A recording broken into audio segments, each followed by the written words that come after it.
The Long 15 is a massive Fallout New Vegas mod that can easily take over 20 hours to complete. Originally, the only way to get there was to nuke the NCR in the Lonesome Road DLC, and even then you just find a handful of enemies alongside a couple goodies and a ton of radiation. But now we get over 30 new locations to explore, over 30 quests to go over, hundreds of new and voiced NPCs, dozens of dungeons and unique weapons, new factions and more. So, I'm going in blind, at level 1, without taking a single weapon in, on very hard difficulty and with hardcore mode on. Can you beat Fallout New Vegas' Long 15 mod, using only weapons found within it?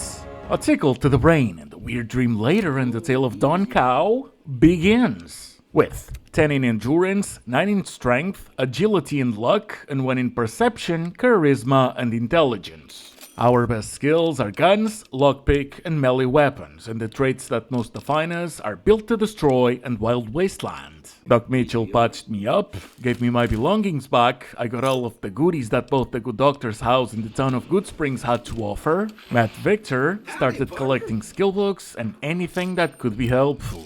These hands are rated M for mantises, I got that sweet stealth boy, and I do want to thank Iroh for helping me clear some doubts I had when I was planning this video. Check out his channel and his Hikikomori NVR presets. I will just be playing this as vanilla as can be, but trust me, that preset is absolutely beautiful, and it's standalone as well. I sold some things to Chet, bought a shovel, used it to dig up some more items in Good Springs' cemetery, got the snow globe and the first clue that Benny left behind, and I got the first part of the tutorial going, cause after shooting some bottles with Sonny, Joe Mama's done being nice. I'm done being nice. That's another stealth boy, and from here until the Mojave outpost, it is but a jog.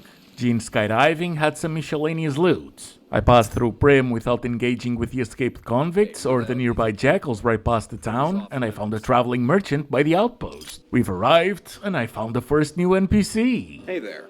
Gotta make sure we've got something for the logbook before you go back west. Have you spoken to Major Knight yet? Nope, but I do know where to find him. Caravan, citizen, pilgrim, or... Citizen, I guess? Just need something for the logbook, keeping tabs on traffic throughout the outpost.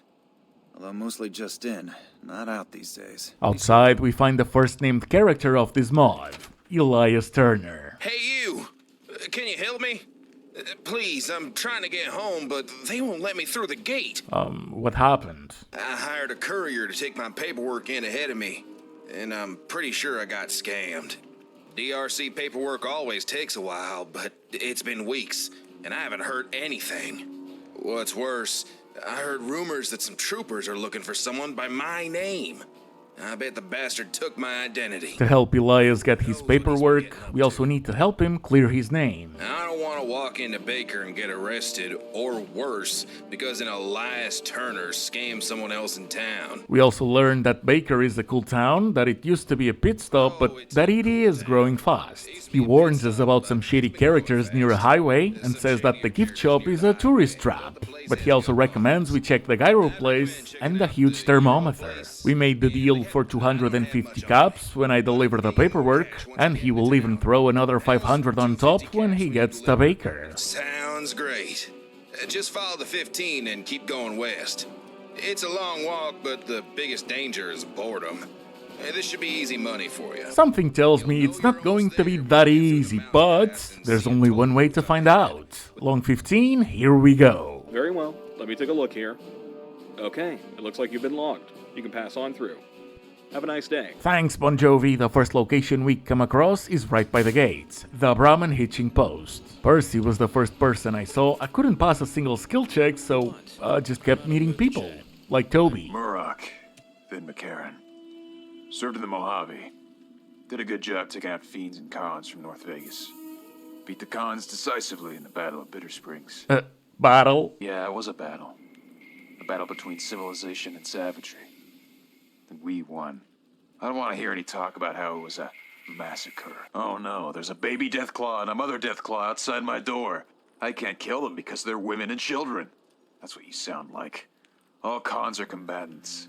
End of story. Based. But hey, just cause the cons got served the exact same dish they've consistently offered others, does not make the NCR just a 5. Two things can be true at the same time. The cons went through nothing that they haven't done to others. That's all. But as for the NCR, well, they obviously strayed from everything they were meant to represent. And lastly, we can meet Linda, who recognizes us as one of them Mojave Express couriers, one that passed by not too long ago. And she is a vendor, but unfortunately, she has no weapons in her inventory. I did get some more tips and info out of her, including not to go into Hollow Hills, cause some critters there are pretty tough. In fact, she too recommends we go straight west into Fort Weston, that we keep going until Baker, and she even tells us a bit about the shops we'll find in the city. It has become clear that if we want a bed and or a doctor, we'll find them in Baker. And here's a nice little detail too, cause we can ask her about the man that shot us. Checkered suit?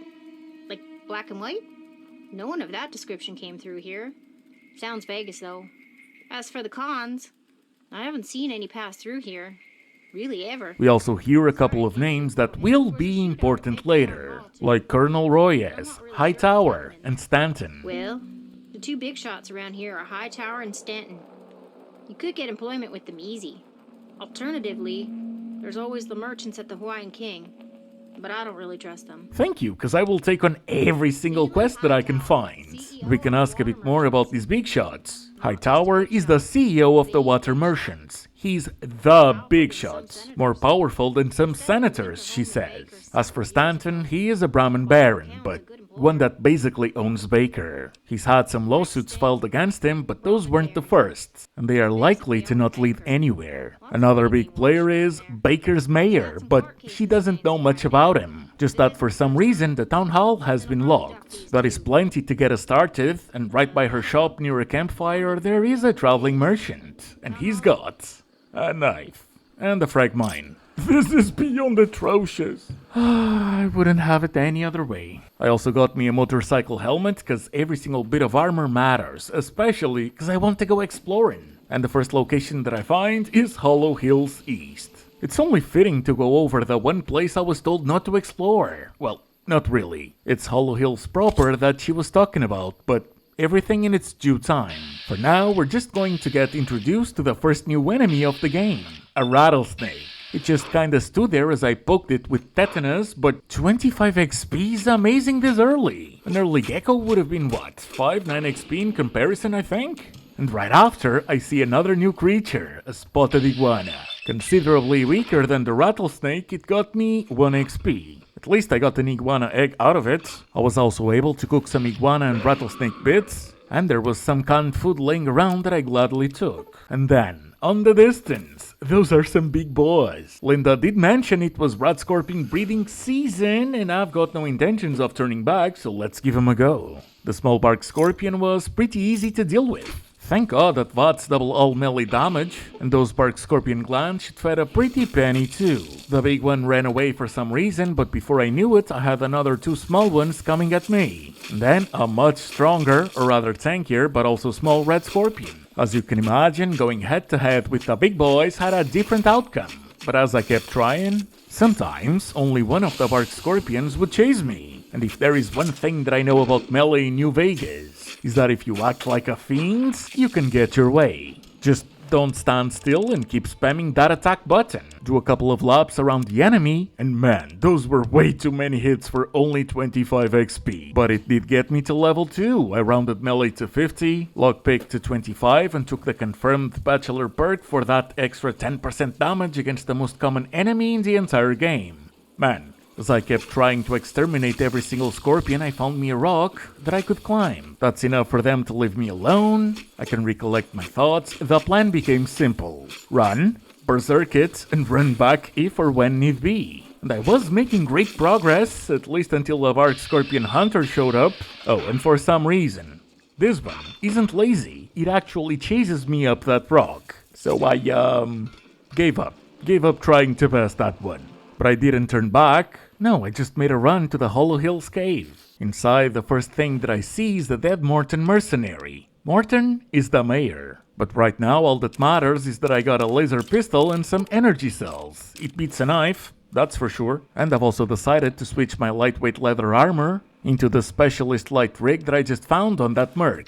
What followed suit was simply more of the same. Not one of the small scorpions stood a chance to begin with, and not one of the nightmare-sized ones made it easy for me. As I was running, trying to figure out the cave's layout and checking if other enemies were around, I found some goodies. But I just died before I could grab even half of them. So I went deeper into the cave. And I did manage to lose that rat scorpion, but I ended up backtracking back to him after clearing every single cousin that was nearby. Eventually, and much thanks to the obstacles and the combat tactics, I did it. Here, by a couple of other dead Morton mercs, I found a 10mm submachine gun and a hatchet. Now that's more like it. Seriously, the submachine obliterated the next rat scorpion that I saw. And I also got some food, anti-venom, bobby pins, water, stimpaks, and the first scavenger hunt key. That will be for a quest, and at first, I did wonder if this was a Hollow Hills thing, but no. All of the other keys will be found on other locations. The hatchet proved quickly to be oh so much better than the knife. I had my revenge on a separate bark scorpion hunter, found a lever action shotgun, and a giant rat scorpion. Okay, this is getting increasingly harder. Ammo is getting shorter, and my health isn't looking great either. Fortunately, I just had to be a stubborn idiot. 50 XP for one enemy this early is insane, and that got me to level 3. I put all of the points into guns, and I've got to be honest, the true goat, the true savior, the real reason I was able to clear this entire cave was because of the scorpions' spotting. Had they chased me, I would have had to backtrack or to go to a previous save, but they didn't, so I just kept transmuting ammo into XP. Next, I found a caravan shotgun, a 10mm pistol, and a much needed second hatchet for repairs, and a trap. A walk of shame later, we go through a door, find a couple more dead Morton mercenaries, and Jeremiah McDougall. Hold up there, stranger. State your business or get shot. I just told him the truth. I was here killing the red scorpions. Son of a bitch, we need those. Before we continue, I'm gonna need your word that you won't tell anyone about this place. Do I have your word? You do. All right, then. I'll trust your good intentions. That was easy. Jeremiah opens up and oh boy, they really are in a complicated spot. They've been hiding in these caves because Stanton kicked them off their land. Supplies got scarce, so Jeremiah and the others raided some caravans. Obviously, the NCR is not too pleased about that. And when we ask about what happened to their ranch, he says that a man called Mac showed up with a bunch of goons and told them they could leave peacefully or by force. And they chose force. They started shooting, but the others did not shoot back. They just grabbed some gas bombs, threw it at the house, and set it on fire. And when these guys tried to regroup elsewhere, well, elsewhere was hit the same way too. And that is how they ended up holed up here in this cave. We will be able to choose their fate later. For now, I'm just going to carefully loot everything that I can without being seen doing it. We can also meet Beale and the others, but to be fair, Jeremiah summed it up well enough, and they don't have that much to add. I took a nap, went back to the cave's entrance instead of leaving through a new door, and that bark scorpion hunter that I fled from a while back tasted a handful of shotgun shells. As I kept exploring nearby locations, I came across Hollow Hills North, and it had a sign saying, "Beware, rat scorpions ahead." I mean, I know Linda warned me, but come on, it's funny to find the sign by the quote-unquote exit. Immediately after, I stole some supplies from the NCR and found the State Route 127 North Tunnel. Hey, stay back from the tunnel. There's an ongoing search and rescue operation underway. The NCR is not sure what happened in the tunnel. It had been blocked by debris for years. The thing seemed to go on forever, and about a month ago the drilling crew broke through. An expeditionary force was sent in and radio silence followed suit. Over 40 troopers went in, and not one came back out. And while they anticipated that the radios may not work, those troopers should have come back to resupply after 2 weeks. And they didn't. When Sergeant Poston found out, he sent 4 of his best men to investigate, and that is where we're at. I can use a Strength 6 dialogue check to bypass the paperwork needed to get into the tunnel, but this one is screaming endgame. So I'm going to let it sit in the quest log for a bit. And I'm right by the highway, so let's cross it. The only thing here are some workers and some items. I got a construction hat, lost a torture's mask that I was trying to get out of the workers' sites, and made it to the overpass construction site, where we can meet, Fold. I've got a lot of work on my desk. Whatever you want, make it quick. He is the project foreman, in charge of finishing the overpass. They're over the budget, behind schedule, and we can once again imply that we've been here before, by saying that every time we came through here, the overpass didn't seem any closer to completion. Problems do arise, and they will keep arising, but we will overcome them. It's been 7 years though, and when we ask about how long it should have taken, he says one year. Something is not right. Nearby, I met Luz, and we can ask her about Fult's, or Lemon's, jaw. Well, the story is that Lemon docked someone's pay for dropping a tool off the side of the overpass. Can't say I believe that part, because Lemon never goes up there. Anyways, so the worker drops the tool, Lemon docks his pay, and the guy just socks him right in the face. Broke Lemon's jaw and walked off the job site. Wish I could meet the guy and shake his hand. Corruption. Figures. It is the NCR. That dude is just putting money in his own pockets at the expense of both the project and his own workers. We need leverage. We don't have any hard evidence of wrongdoing on Lemon's part, but we suspect he's been cutting our pay.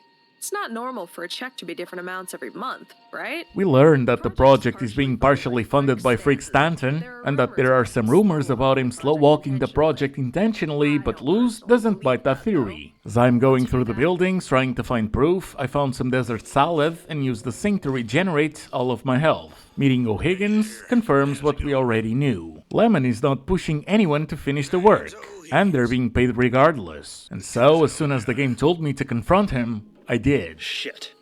I only took a little off the top, okay? I got greedy. There's a bigger story than just some paychecks. I'll tell you if you can assure me that I won't be blamed. No promises, but if there's bigger fish to fry, I'd love to know. Shit. It's Stanton, okay?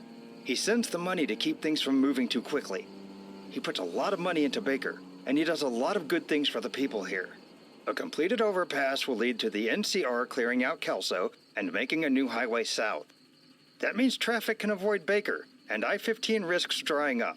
It's good for everyone if we don't finish this thing. Okay, I get it. But I am still going to force Full to pay his workers in full. He is not pleased, but he does abide by our rules. And while the next quest is sending me to Hightower next, I'm just gonna go back to the Long 15's entrance and explore in the other direction. Hollow Hills was to the northwest. Let's see what we can find if we go a bit south. I made it daytime for better lighting. These troopers do not pay the slightest bit of attention to their supplies. I sold some stuff to Linda while I was getting some more water and stim packs. I also found another traveling merchant and a squirrel. I'm sorry, buddy. I was just curious to see if I could get some more meat that I could turn into a meal later. And then came a bunch of coyotes. And they've got their own location. There's a whole coyote den nearby. Now, these guys are nothing compared to the bark and rat scorpions we fought previously. They're not even close. In fact, aside from the coyote den mother within the cave, I just found a dead prospector with a 9mm pistol, the typical supplies I've been finding on other places, a cowboy repeater, and a stuffed boy. Back outside, a large rattlesnake throws another 50 XP my way. And then came even more ants than I've seen coyotes. They are stronger, but they're still nowhere near the scorpions. We'll be fine. Finishing the last ant on the surface got me to level 4. I started improving speech in case it helps getting quests going, took the rapid reload perk, and I entered the ant colony. I cannot say that this was tricky, but the ants kept close to each other, and the giant soldiers tried to put up a fight. By the end of one of the tunnels, I found a second scavenger hunt key, and in another, I saw a giant ant queen that really pissed me off. Now, I took care of it like a coward. Camping might not be respectful, but sure got the job done. But that is not what annoyed me, even though it took a bit of time. This took a ton of ammo, a lot more than I was comfortable with, to be honest, and in return, I just got 50 XP. As in, not even an egg or some ant nectar, nothing. Just an empty inventory. Thanks. With that done, I went back to the Brahmin hitching post again to do some more trading, and I finally started taking the safe road west. Saw a caravan heading east earlier. Hope they know what they're walking into. I don't know what's wrong with his neck, but thanks to having explored Hollow Hills early, we know exactly what he means. After some rabbit stew, I found Fort Weston's east sector, where one of the DRCs is located. Still in loot goblin mode, I made sure to steal everything that I could without being noticed, and that pushed me to level 5. I rounded speech to 25, improved my medicine a little bit, and in the military police headquarters, I went on to meet Ranger Bell. It's not often we see civilians here, unless they're in cuffs. Can I do something for you? It seems that there is something that we can help with, but I will just have to come back with higher skills later. He also didn't have an option for me to ask about Elias Turner, but just across the road is the Department of Roads and Commerce. The receptionist just tells you that if you have an appointment, you can just go and see Mr. Bowers, and that if you don't, for you to wait your turn, and well, it's pretty obvious what I'm gonna do.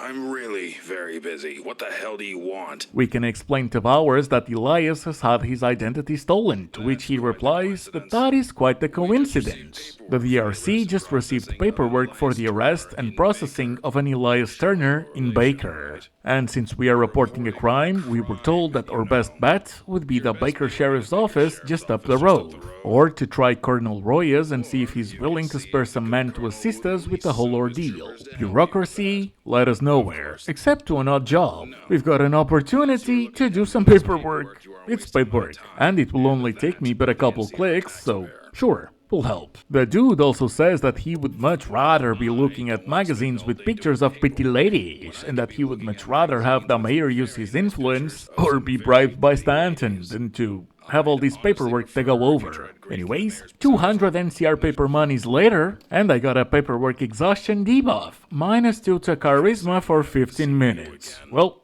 now I know. Further up the road by a locked building, we can meet Wedge. Hey there, name's Wedge. Nice to meet you. She's with the gun runners, but she only sells to Fort Weston. If we want guns, she just recommends that we go to McCarran. And yeah, no, I'm not doing that. I'm also right by Fort Weston, so let's explore it. In a medical tent we meet Doc Baker. He says that he is Baker's founder, only to follow it with... Nah, I'm just messing with you. That made me laugh, and then I made my way to the armory. Are you here to pick up the 556 shipment? Or are you bringing me those MP helmets I ordered? The ammo. All right, just sign this form and...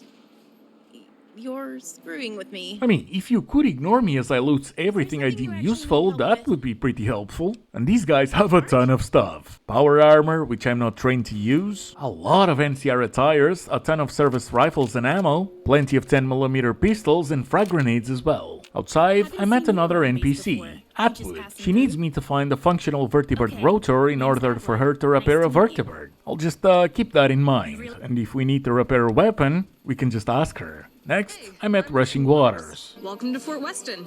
Make trouble, and I'll make you dead. If you have actual concerns, talk to Colonel Royez. He's inside. Her name just made me think of Argonians for some reason, but she just used to be a desert ranger, a tribe that united themselves with the NCR. And yes, I'll very much see if the colonel can help our friends stuck in the Mojave outpost. The turrets are going insane. I don't know why, but I don't really care either, because it's funny. And they do stop making noise when you are in conversation. This is Fort Weston. You're not a trooper. Do you have business here? Yeah, I'm looking for work. I've also been hired to help a man whose identity has been stolen. The colonel proceeds to tell us that he doesn't usually provide military travel passes to civilians, and that we will need to go through the proper channels. Channels like the DRC offices. And while he mentions that there is a second office, we're all starting to see a pattern here, aren't we? Back out in the open, I traded with another traveling merchant, saw Baker on the distance, and noticed that there was another location I could explore nearby. Hollow Hills West, where I fought a rattlesnake and a gecko. And you know what is really close to? High Tower Mansion. There's definitely some 10-penny tower meets the White Glove Society vibes over here, and the first named NPC I could find was Hezekiah. I'm quite busy. Did you need something? He is a chef and a snob. He likes Hightower as an employer, and he jests that he will never forgive him for being dragged into this hellhole. He's also got, quotes... Because refined talent is wasted on the poor. Well, if all of my clients were filthy rich, I'd probably structure my business model around them too. But they're not, so I'll just silently judge him instead. We can just pretend this character has morals. Can I get something to eat? Yes, of course. There is some steak left over on Caval's plate for you. That's the dog. Okay, enough. Let's go and find the owner. I'm Leland Hightower, CEO of the New California Water Company. Is there some particular reason you're speaking to me? Yep, the overpass. Stanton's been paying full to halt the progress. This is getting complicated. Stan has a lot of power around here. We can't exactly go arrest him over this. We could either arrest the project foreman or potentially turn Stanton into the press. Which would you like to do? Well, I'm not pissing off a major character before even meeting them. That's a given. Hightower makes some phone calls to the NCR, Fold's arrested, and that made me accepted by Stanton. You ever think about how we're guarding sand? Like dying over miles of sand? No, but it doesn't take much for Sandguard to embarrass Veilguard or Highguard. Next up, Baker, where there's a lot of people to meet, starting with Sylvia. Hey there, honey. Did you need somewhere to stay? That would spare me from having to fast travel back to the Brahmin hitching post, and even then, that is not an owned bed. Sylvia goes on to introduce herself. She owns and operates Sylvia Sleepers, an exclusive motel. It's exclusively expensive, for one, and it's hers. Sure thing, honey. That'll be $200 or 100 caps for the night. Yeah, no, we're not doing that. If you're gonna rob me, at least try it like a raider would. The second person I saw was Patrick. Well, hey there. Are you looking for something to drink? He makes moonshine. When I shake the bottle, if it's too high alcohol, the bubbles won't stay. Ooh, I throw that bad stuff out until I get to drinking alcohol. When you shake a bottle, the bubbles make a bridge all the way across the bottle. Now, moonshine ain't exactly legal business. It's just that Baker's okay with bending the rules, as long as he brings them samples from time to time. He also didn't just up and left Shady Sands. He may have inadvertently helped the cop, gulping his last sip. Ain't my fault he can't hold his liquor. Cops came in and I tell them, we ain't making no moonshine, we're making hand sanitizer. Anyways, they didn't like that one bit. They smashed up all my stuff and ran me out of town. His moonshine doesn't have the -2 intelligence debuff, and instead of giving you a +2 to both charisma and strength, it instead gives you a +3. It's expensive, but it can be worth it. And here's the thermometer we heard so much about. Baker, California. Gateway to Death Valley. It's big, and that's it. Then we can meet Cynthia. She sells food, but I was a jackal. You know the jackals? We were raiders who ate people and stole all their stuff. But those days are long past. I believe you. I do. But I'm also gonna look for another food stand. I like to be upfront with customers. I'm not going to have people losing their minds when they discover that they've been served by someone who used to cook up human flesh. There was a better way to prevent that, but we can also get some lore on how she turned things around. One day, this guy calling himself sheriff came to town. Said his name was Nolan Crow and that the NCR was coming. He told us that we could either face him or face an army. Our leader laughed at him and ordered his underlings to shoot at him. In 2 seconds, 8 jackals and the leader were dead on the floor. Crow ripped through Baker, killing dozens of jackals. A bunch of them fled town into the hills. I dropped my weapons and just surrendered. When the troopers showed up, they wanted to kill me. But Crow told them that I had already been sentenced. I was doing community service and house arrest. And we'll meet Crow later. He taught her how to read, write, and file taxes. They even settled down together. They got married. No kids, though, she says. We divorced a decade ago, before you ask. His problem got in the way. I don't know if I'll go back to him, but I do still care about him. And that problem is alcohol. It's more than just thirst, but we'll get there when we get there. She says the world's changing, that running a police office in the NCR is a lot harder than it used to. Especially when nowadays they ask for so much in return for so little, but not before adding that it really isn't her place to say. As for her inventory, she proudly says that it's real iguanas, which we have seen, and real squirrels on a stick, for real hungry people, instead of, you know, fighting quote-unquote iguana on a stick on a desert that has no iguanas. That is a nice and simple touch. Next, Rutherford. You headed out into the wilds? If so, you need supplies from a wasteland survival expert like myself. His inventory is nothing special, but he does claim to be a survival expert, and we can buy a tip for 20 caps. You can't outrun a cazador. Your best bet is to lie on the ground. They will have trouble finding you while you're low. Turbo says that is not true, and the North of Goodspring says that didn't need to have cost 20 caps. Unfortunately, I don't have the skill checks to get my money back, but fortunately, I do not care. And past the stands, we see even more shops, including one that we've been warned about, the gift shop. Welcome to the world's largest thermometer shop. It's a 30 cap fee to enter the store, and viewing the thermometer is also 50 caps. I saw you out there staring. I'll give you a deal. 100 caps, and you can view it again on the way out. Come get your caps if you want them so badly. I am not getting scammed twice in a row. He's got some thermometer tickets and toys, but I'm just going to let those sit on his inventory. We also learned that the thermometer was built almost 100 years before the Great War, which, in case you don't know, there really is a world's tallest thermometer in Baker, California. Real world. Built in 1991, I don't really give a shit about tall thermometers, even though he throws you a ton of quick fast facts only to ask for 25 caps right after. Now, across the street we find something a lot more interesting. The Stanton Jerky Mart. The Wild Wasteland trait makes a sound and I'm being shot by aliens. Tanky aliens. So I pulled out an SMG, carefully took out the alien leader, Berserk the last little green man, and I got myself the unique experience of not finding an alien blaster. Come on, man. I got one alien blaster power cell, but no alien blaster. And leaving the store just has me stop hallucinating, I guess, cause I found myself inside the real Stanton Jerky Mart. What the fuck are you, and why are you talking to me? Did the feds send you? What? The truth, the real truth, about the people who really run this world. Reptilian bankers. Aliens. They came to Earth years ago, showing how to make the atomic weapons so that we would blow ourselves up. But we survived, and now they figured to have the NCR conquer the wasteland for them, establish a global hegemony, a new world order. So, yeah, basically the same thing. Look around you. This place, it's one of their control nodes. A giant thermometer built to monitor the weather so aliens can invade easier. A damn spaceship disguised as a convenience store.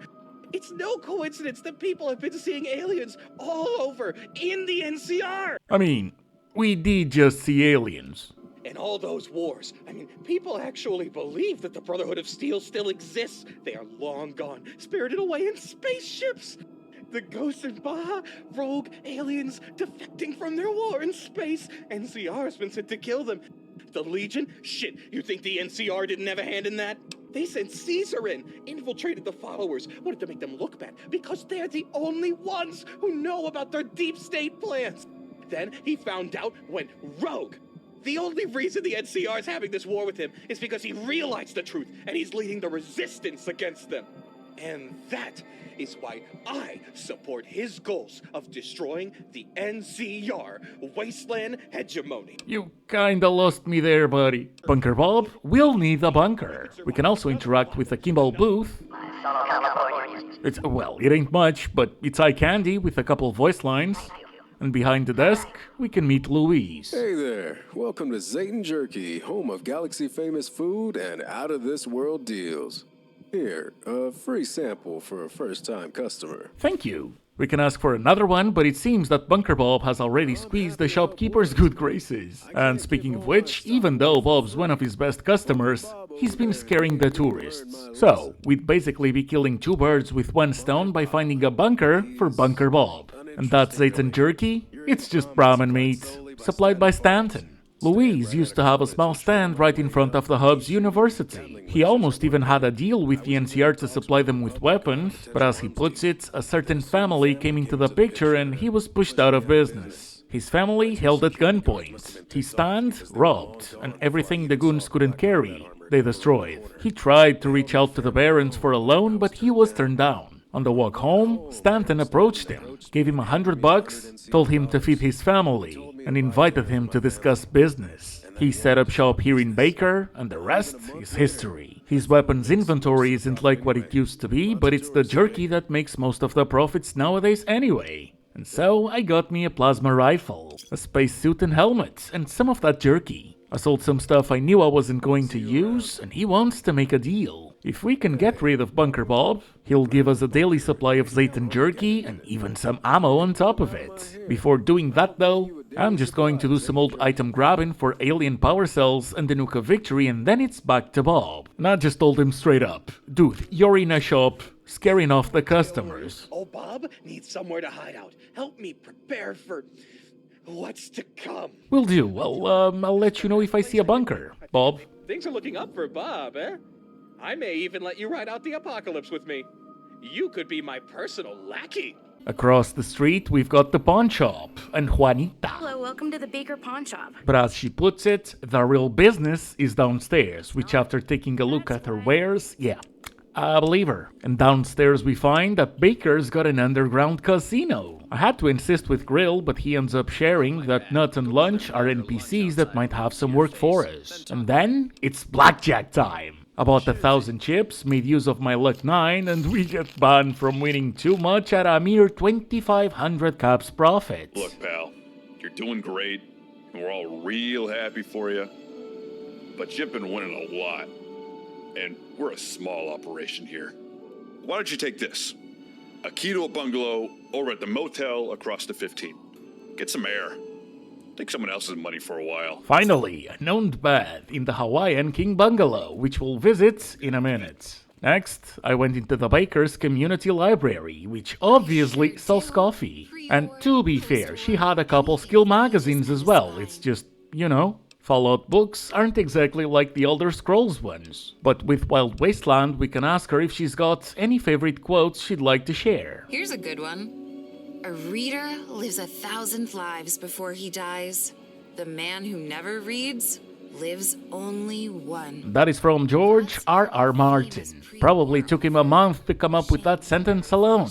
Also, she did have more quotes. This one just seemed to be unique. But what was even wilder in this wasteland was the phone booth. It did trigger the trait again. We can bang the phone on the booth and... Operator, how may I connect your call? We can call the Department of Roads and Commerce. DRC West picks up. We explain how Elias Turner has had his identity stolen, but for that, we'd need to be transferred to the DRC East. So she transfers us. And then the DRC East says that we're gonna need to be transferred to the DRC West. Great. Now, there's plenty of silly dialogue options for us to mess with, like telling the county's firefighter's office that there's a fire in Baker. And so I told them that there was one by the thermometer because the game let me. In the gas station, we find that Carla is going to be our go-to if we need repairs while we're in Baker. And really close to it, we see Undead Bitch. What do you want? She's a ghoul, and she's a bitch. Marian in the Frontier store didn't have anything that I wanted to buy, though he had a ton of ammo. And why is a Mad Roman cafe in the middle of an NCR town? Because the genius owner of the Happy Greek decided to have a cheeky rebrand. Oh boy. I bought some food for later and went on to meet Augustinus. He is still wearing the Happy Greek shirt, we can ask him about that. And since we're offering to help with the rebrand, he asked us to go over to the Crimson Caravan office nearby the Hawaiian King Motel and to talk with Slidell. Because Augustinus needs red paint and paint guns. Then I found a cat. And then I found a house that had a note on the door. Stay out. Final warning. It seems that the folks over at the community center have broken inside the home one too many times. So, Emilia left that there as a reminder that she's got a shovel, amongst other things. I also met Jeremiah, but the most interesting thing that came of that was a Wild Wasteland response that mentioned Argonians. That's exactly my thinking. Some ghouls are crooked or crazy, but most of them are hard-working Californians. And I'd rather them get jobs than those damn Argonians. In the police station, Bob McDaniels is the deputy, and I do have a crime to report. Elias's identity has been stolen. That is our main gig, but I cannot report that as a crime yet. Nolan Crow's still the sheriff. This dude came from the hub. Yada yada yada, I just kept moving, and that's when I saw... Hello, friend. It's nice to meet you. I am Grugor. Man, that is one ugly motherfucker. But he's got a quest. He served for the NCR. He should be getting some money, but he isn't. Awesome. More paperwork and more bureaucracy leading nowhere. And he had a human wife. Wasn't sexual though. Mutant dick don't work. At least, His doesn't. And she's dead. She was old. So I'm making that really clear that it wasn't death by curiosity. And as I'm questioning myself just how many named NPCs this town has, I just exhausted a couple other NPCs as dialogue cause Jesus, what a yapfest. Snow, Nox, Budgie, and Melvin all had one thing in common. Not one gave me a quest, but I did donate 100 caps to the community center, expecting more than just to be charitable, but that is not worth reloading for. Then I saw the sheriff. What? Bub? Is that you, Bub? I am not Bub. Then you're wasting my time. Go talk to Bub. That is when the quest advances. It's the sheriff we're going to have to report Elias's case to. He's also extremely hangover and readily admits to being the town drunk, even though the badge says sheriff. So I started going back to the police station, and that's when a firefighter arrives. Hey, what the hell? Where's the fire? Our only option. I don't know, I guess they already took care of it. At least I didn't get into trouble, and I saw a clinic, so I went there. Emilia is arguing with one of the doctors. She's not too pleased with ghouls being around, cause germs, and I don't know why she's being like that. Hemorrhoids? Anyways, Dr. June Harris ignores doctor-patient privilege and tells us that Emilia is suffering from a chronic illness common to Baja veterans, and that we're gonna need to clear some paperwork from the DRC if we want to help Emilia. So, that is another quest on the Pip-Boy. I went back to Bob, and after seeing the state he's in, the sheriff I mean, the deputy asks for some help. He says that the police department is lacking in a lot of basic necessities. No functioning patrol cars. Even the uniforms are hand-me-downs from the Hub State Police, and they don't have enough personnel either. Now, it's not like they cannot ask for that or make deals, it's that Nolan being a useless drunk doesn't help the Baker police station's credibility or productivity. We're once again asked if we want to confront a person or go straight to the press and let public opinion do its thing. But even Bub knows that would completely destroy a man that's already over the edge. He says that maybe we can get some more info from Cynthia, but at the end of the day, whether Nolan gets sober or decides to step down, that will be his choice to make. Which, to be fair, is enough to make me trust Bub. But he also hints that he has heard Nolan making some strange phone calls. He thinks he's being blackmailed. Before continuing with that, there's still some more places we can investigate, like the town hall. Same town hall we heard was locked. We're greeted by a Morton mercenary. He says that the town hall's under new management and directs us to Lauren. Along the way, Embry, Rebecca, and Kingman didn't have too much to say, but I did find a note in a desk. A jar request. Please move my desk. Tom sits right behind and it feels like he's staring at the back of my head all day. He even follows me to the bathroom sometimes. I am starting to worry for my safety. I think Tom has been using drugs on duty. I'm going to arm myself and take action if this isn't resolved soon. Okay, I'll just keep an eye out for bathroom skeletons, I guess. As for Lauren, we can either say that we want to talk to the mayor on behalf of Elias, we can attack, or we can throw 300 caps their way. I'm just poking around, so I gave him the caps, and immediately he warned me that that was just to open the door. And he was right, because no matter what I chose when talking to Morton, a quest would fail. So, I'm going to take that as a sign to reload, especially after hearing Morton hint that the priority right now is not to have a drunken sheriff running the town. So yeah, I'll just reload and we'll visit the town hall later. In another building, Huffman's Hall, there was a journalist on a table and Kareem sells you drinks. In the education center, much like Kareem, Mavis, who the fuck knows? But yeah, he did not have a quest for me either, and that's when I remembered something very, very important.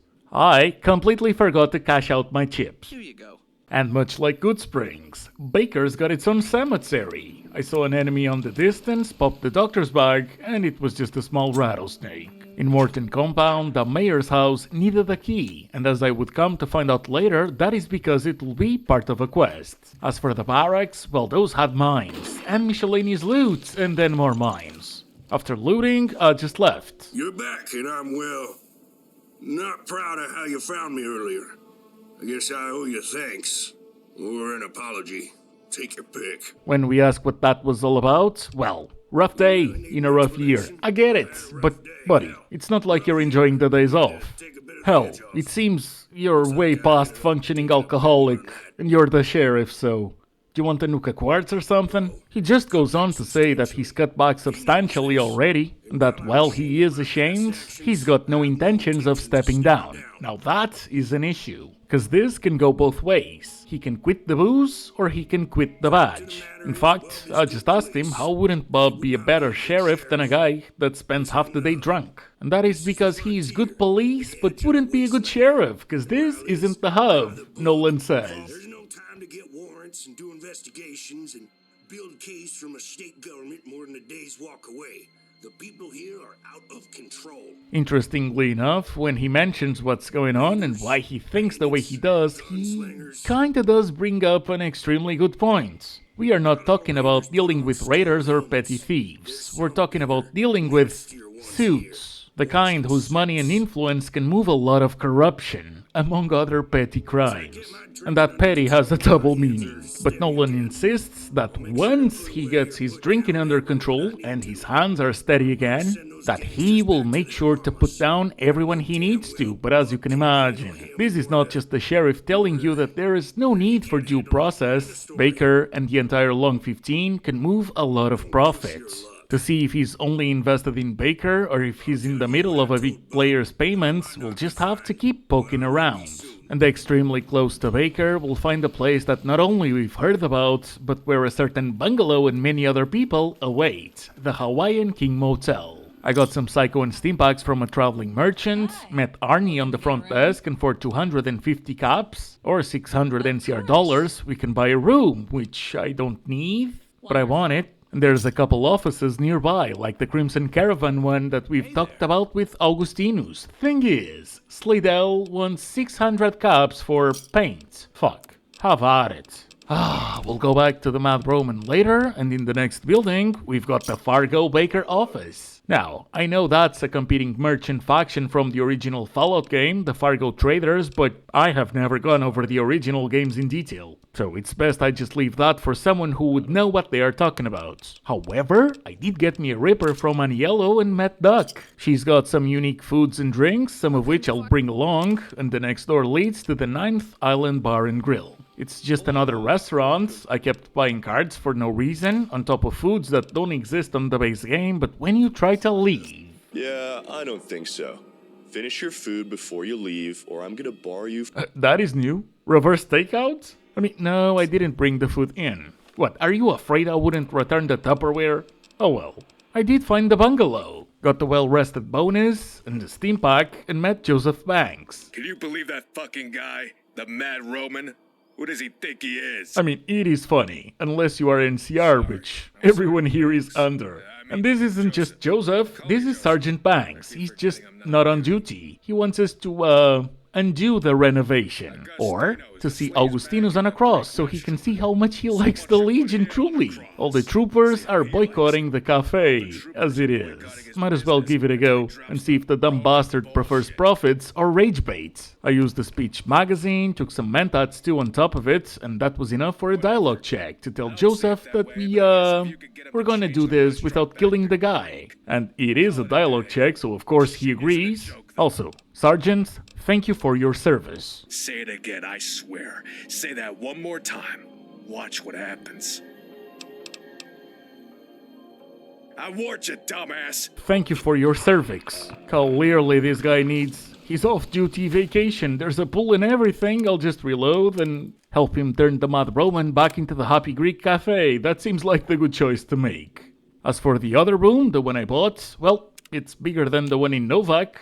But that's about it. I also got over-encumbered, so I used this opportunity to take care of sleeping, eating, and hydrating. And you know what's really, really close? The other DRC. Though the phone booth kinda showed us exactly how this is gonna go. By its door, we see Lane Merger, a member of the 80s, and Brigham, a new Canaanite. And Brigham's got an interesting inventory. Inside, Millicent's just telling me to wait, again and again. She does eventually talk to you though, but when we try to talk about Elias, she says sorry, she's not going to be able to help. So I tell her. The other DRC, even Colonel Royez, told me to come here, but she stood her ground. One thing I could do was to use a Wild Wasteland check to say, I'll take any motherfucker's money if they're just giving it away, so That's another paperwork debuff for yet another 15 minutes. And then we meet Brad. Brad is the reason why you read mods descriptions. And I did.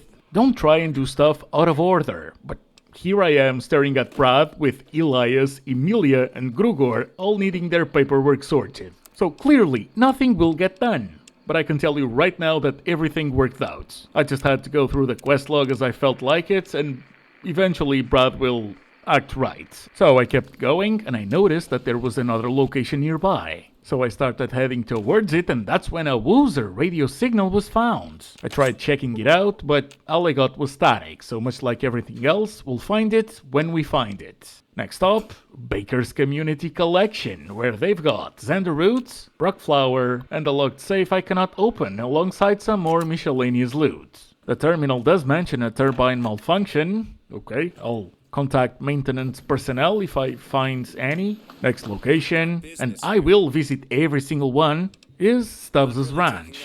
I asked the guy for work. He's not taking on any new farmers, but he says that his boss might have work for us. And his boss is. And Stanton is the last big player that we need to meet. Casa Stanton is huge. That's what she said, and the place truly is a super rich ranch. Ridiculous mansion, workers' houses on the back and all. He's even got chickens. So I started making the rounds, seeing who I could meet, who'd have quests, and the first named NPC I met was in the basement, Allison. A friend of the man of the house, I presume? Nope, but maybe we'll be later. Second person was Big Paul. Big Paul isn't keen on small talk. Then, Gracie. Hey there, sugar, looking for a little company or just passing through? Stanton's hospitality girl. I'll make you real hospitable and you know what I mean. Yeah, but I've also seen the amount of people that Stanton has coming in and out. And I'm all out of Abraxo cleaner. No offense. Oh no, wait. Apparently I did do it. Huh. It's fine. Baker does have a clinic. I also met Lindsay, but Lindsay will be more interesting to talk to later. And by the man himself, we find his bodyguard, Spits in Eyes. ¿Qué carajo estás mirando? No mames! He only speaks Spanish. He does teach you a ton of fun words, much like General Oliver if you go against the NCR. And lastly, we can meet Stanton. I don't believe we've met. I should need no introduction, but I'll give it to you anyways. I'm Bruno Frederick Stanton. But I've yet to meet someone who called me anything other than Frick. You can call me that too, assuming that we're talking business here. And so I find myself once again trying to find a way to help Elias. And this time the reply isn't go somewhere else, it's I don't do handouts. It ain't much, especially when he tells me to take it up with the sheriff's office or Colonel Royez right after, but he did give me the option to say that I would be willing to work for some help on this, and he took me upon my word. He says that we do look pretty capable, and instructs us to talk to the colonel over at the fort. He knows that shit is about to go down in town, and that there is an opportunity for a lot of money to be made. Talk to Royez, and then come back to me when he starts having you run things for him. And here, show a good faith, 100 NCR bucks, gratis. I can also tell him that I got fooled, arrested due to stealing from the overpass workers. Greedy bastard. He had a good job with a comfortable salary, and he just couldn't help himself to take more. Here, for your help. Fooled? Really was trying to make a fool out of everyone around him. Nearby in the farm, Felipa tells you to go back to Allison and to discuss improving the workers' conditions. Past some mantises, we get into one of the many locations I'm yet to clear, Sima Mine, which keeps reminding me of Sidna Mine. A shotgun and an SMG cleared most of the cave. I even found the third of 4 keys for the scavenger hunt quest. And while I found another map marker on an exit, we are not done with Sima Mine just yet. In fact, I'm pretty sure I'll have to come back later to double check whether or not I've missed a unique weapon, cause one thing is for sure. I know I missed notes. What I didn't miss was a strange gecko. It wasn't that strong, or maybe I'm not that weak anymore. But as we've come to find out, this is part of an experiment. We even find some mad scientist scrubs near some notes. Note number 4. A mind behind the eyes. The gecko betrayed me. Of course, it makes sense now. He needed my hands to build, but I was always disposable. I was just another piece of his grand design. Don't listen to his voice. Don't let him in. I hear him laughing now. Well, I don't, because it was a gecko and now it's just dead. Some of the other notes I found imply that this was a big mountain experiment. The others mocked him, so he came to the Long 15, I guess. Next up, Baker Junkyard, where we'll find some more named NPCs. Carob used to work for Fold, but he got laid off. Yeah, that's him. We called him Lemon, because he squeezed us dry. But the person we really want to meet is Woozer. Hey, man. What's up? We have noticed that his radio station has an extremely limited signal, and you know what that means, we're getting a quest to boost the signal. Up the road, despite still being in the junkyard and past a pack of geckos, there's a radar dish and a radio console. I can only assume the dish is to boost the signal later, whereas the console just outright tells you what it's for. There are some experimental music in the playlist, and you can choose to either keep it or remove it as you please. This quest leads us to another new location, Soda Springs Substation. You're not with my unit. If you went AWOL, then you're in trouble.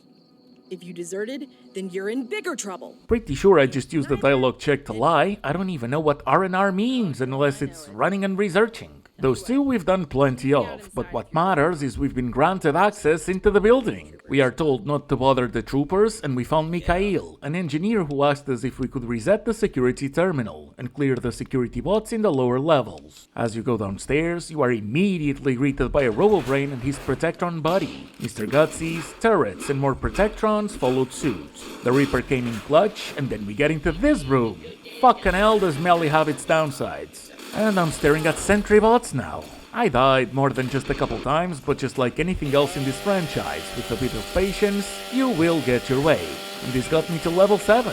I put the points into speech, kept clearing the building, and found the quote-unquote boss of the dungeon, a hardened sentry bot.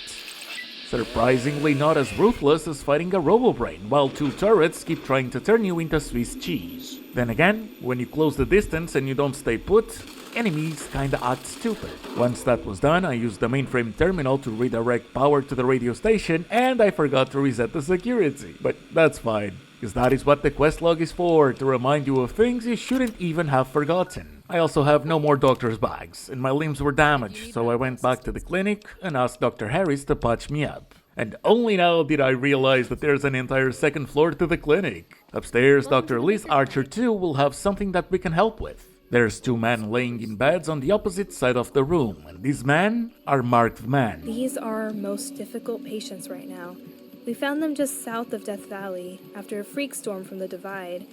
The followers had heard rumors of survivors of whatever happened in the Divide all those years ago, but we've never had proof until now. Whoopsie, we kinda delivered the package that, caused the entire fall of the Divide. Anyways, she theorizes that they may be a subset of ghouls. Their flesh has been stripped off. They should be dead, given the pain tolerance threshold. And when they're not exposed to radiation, they start flatlining. The doctor needs help finding a cure for them, but she knows exactly what she wants, and where we can find it. She says that MedTech was involved in the production of much powerful curatives and palliatives back west. Ultra stim packs. Apparently, the followers have records that state that a sample was on its way to Vegas before the bombs fell, but that truck never arrived.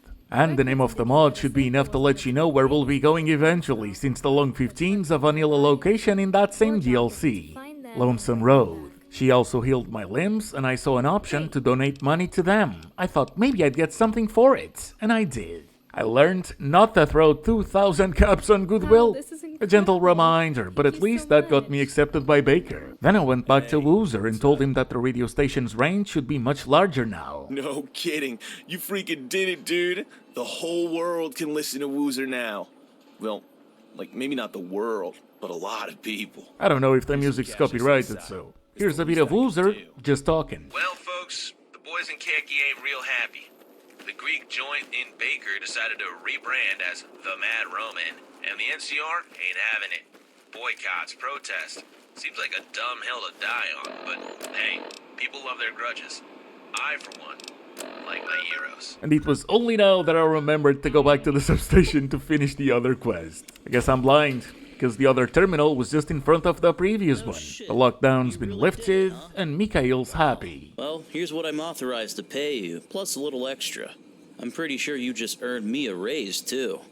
Brass probably won't let us back down there on account of what happened last time, but it seems like everything is up and running at full power now.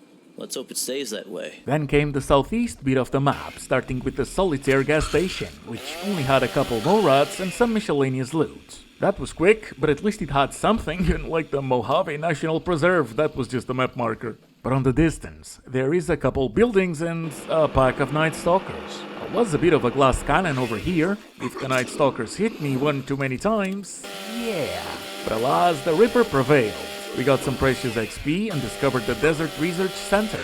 The place is a bit irradiated, and among the loot was that weapon. But I couldn't pick it up, and it looked like something for a quest, and it will be. Then some more Night Stalkers show up, all the food and water's irradiated garbage, at least the anti-venom's still fine, and inside the building, even more Night Stalkers await. I also found the key to a safe, but that just led me to even more miscellaneous loot, and in the last building, oh boy. These bad boys behaved so poorly I actually had to use Turbo and the Stealth Boy to finish them off. And it's not like I took a look at my inventory and thought, you know what? Some slow-mo would annihilate them. No, they destroy me time and time again. I didn't find anything else of note, and saw a rattlesnake later, and I got to level 8. I kept improving speech, got the amazing Super Slam perk, and saw some ghouls near a vertibird. We played whack-a-mole for a bit. Here's where the vertibird rotor is, the one to fix a vertibird in Fort Weston, and it's only when I'm nearly done clearing the area that we got the location's map marker, Kelso Crater. And finally, good loot! I found me a Gauss rifle. Not that I have an energy weapons build, but who doesn't enjoy picking up a Gauss rifle provided they have the carry weight for it? After doing some trading, I went back to Atwood and gave her the vertibird part. I'll have the guys put this in the repair shop and we'll get it replaced soon. And she's not done. We're then tasked with repairing the vertibird's Gatling laser. And that is exactly the weapon that I saw on the research center. But she also wants that radar dish. So that explains why I couldn't interact with it before. 2 fast travels later, and I was able to give her everything she asked for. Incredible. Well, that's the bird fully repaired then. Only one last thing left to take care of. I hope you're a good negotiator because I might need you to talk to some slimy individuals for this next task. Our vertibirds run on fuel that is hard to come by nowadays.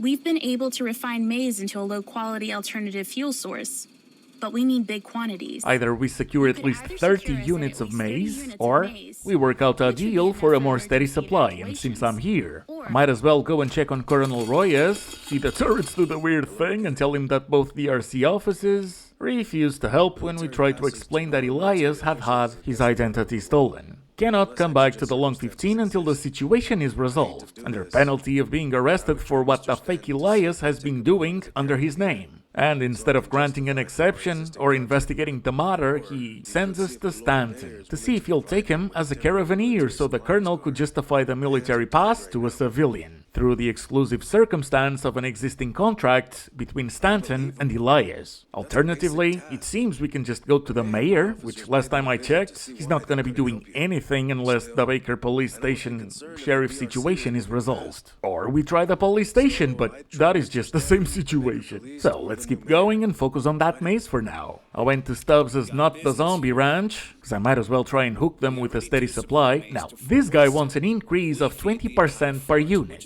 Fortunately, I'm in Stanton's good graces after pulling the overpass situation is insane. That does it. Back to Atwood, her quest is done. I become accepted by the NCR and she gives me a ton of experience and a good amount of NCR monies. It truly was a pleasure doing business with you. And as I was staring at my quest log, I thought, fuck it. Let's go and find those Ultra Stim Packs. You're not sent to Lonesome Road straight away. First, the map marker leads you to near Sloan. In a base game truck, with a couple coyotes, not far from the train tracks, there is a cache. Back in the clinic, an NCR trooper shows up to give us an NCR emergency radio. If we're on a pinch, we can always radio in for support. As for Dr. Archer, she asks us to help the patient on the left, as she treats the patient on the right. It's no good. The Ultra Stim Packs chump them up, but they're in so much pain, I'm not sure it's possible for them to think straight. The next task is going to be much more difficult.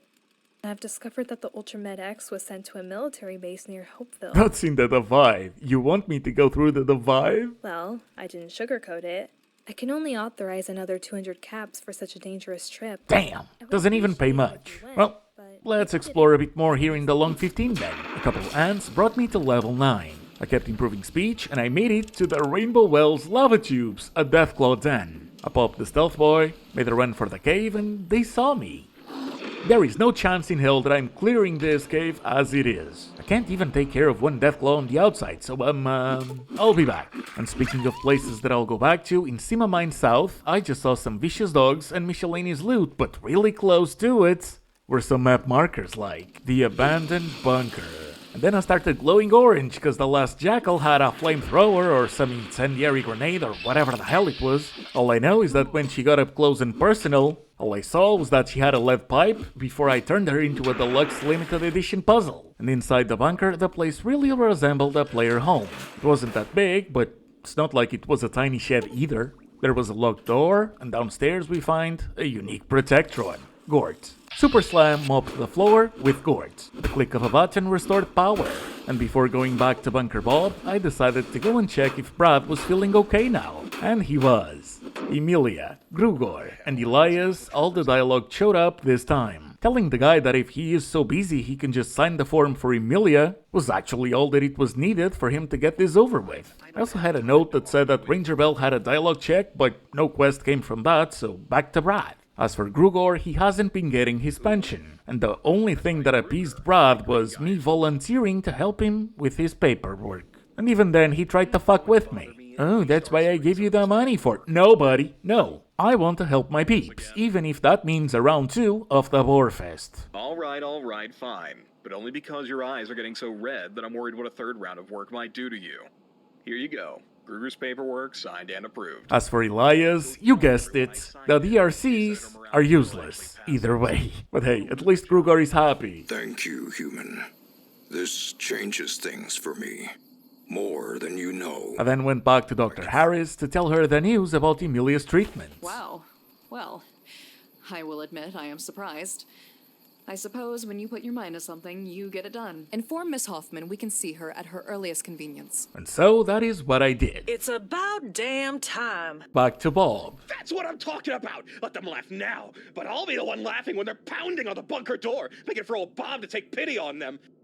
Door stays shut, no matter what. Feds won't take what's mine. I told Joseph Banks that Bob has left the Zayton Mart. The NCR is no longer boycotting the shop. To Louise, that is good business. Oh, wow. I can't thank you enough. The NCR is honestly most of my business. And to think I upset them just by tolerating a difficult customer is tough. And we're not just getting some daily beef jerky with ammo sprinkled on top. We got a unique weapon. The Remoleculizer. Back to the police station, I finally have enough speech to convince Nolan Crow that being a drunk sheriff's one of those things where you're just multitasking too much. I told him to pick one, just for a bit. Then I slapped on his forehead the idea that, yeah, maybe let Bob do the thing he's already doing when you're too pissed off of your gorge. It ain't like he'd be walking into his first day on the job, and so Nolan even asked me what I thought he should do next. I mean, if you went cold turkey, you could stay as a sheriff, I reckon. It ain't like you're useless. You're for sure useless now, but you weren't, and the future's not set in stone. Though, to be fair, yeah, should have just told him that Bob's the best option. I'll concede that. Nolan says he'll go to the clinic after I talk with them, and they don't have enough beds, but Sister Mercy over in the church might. Hello, brother. Sister Mercy shows some mercy. Nolan's boots were made for walking, and Bob McDaniels got promoted to sheriff. My first instinct is to deny that request. The man is old. Back in the hub, he'd be facing mandatory retirement. In any event, he's violated the law knowingly and repeatedly. That's prosecution worthy. In my view, the only way to clean things up around here is by showing the people that we've really changed. Honestly, yeah, and I should have been harsher with Nolan, cause Bob makes a good point. But oh well, this got me to level 10, that's even more points to speech. And I just so happened to go back to the cemetery. Gruger did mention he could now afford a new plot for his late wife, and he did get one. There's even a note. He says he's made a friend, that's us, and he hopes that she finds peace. Alright. Back to Augustinus. Through NCR reputation, I managed to convince him that having a Legion-themed restaurant in the middle of NCR territory was going to get him killed. I used nicer words for it, but that is what I had to convince Joseph Banks not to aim for. Fine, I'll consider rebrand, but if this puts me out of business, you're definitely going to be hearing from my lawyer. Fuck your lawyer, and your customers are NCR, they're not traveling merchants. Location, location. And that did it. Great. Now that I think about it, I did buy red paint for nothing.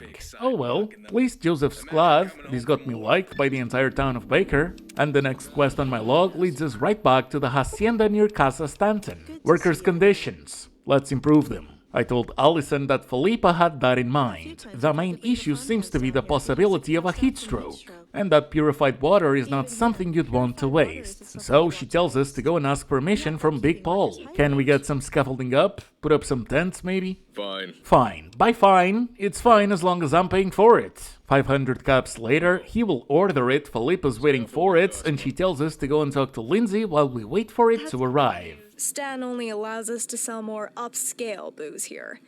That means any post-work beverages need to be paid for in full, even by the workers.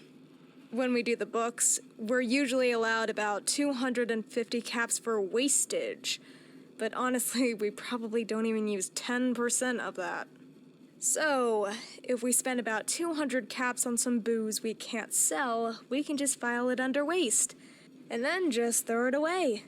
Into our stomachs. Clever. We secure them some cheap booze, they'll leave the good stuff for the paying customers, and we've seen enough about Stanton to know how he would react. If 250 caps is the limit and they're not going overboard, they're just being smart. Plus, and this one's me saying it. Kinda is best not to fuck with your co-workers or employees' morale, not unless your goal is to kill their mood and productivity. Now, she does say that Stanton cannot know about it, as he deems it too low quality to be sold. But it ain't like it makes a difference for me, so I just went to Patrick and showed him the delivery order. There's just one tiny little issue. He's missing a few ingredients, 5 jalapenos. And he adds that if we struggle to find some, that he planted some by Fort Weston's Brahmin pen, so that solves it pretty easily. I also went back to Cynthia, since the game implied that she knew more about Nolan, and much like Grugor, well, Sheriff Dick don't work either, or rather Sheriff Balls. A jog later, Patrick gets his peppers, and Lindsay's funny with it. Oh no! We can't sell this! Stan won't allow it! Damn. Guess I'll have to have this thrown out. Felipa loved the idea, and the order arrived. I just had to interact with 3 crates, the scaffolding gets put in place, and it seems that we've got one last task to do over here. We have inspired one of the workers to want to improve some things himself. Good.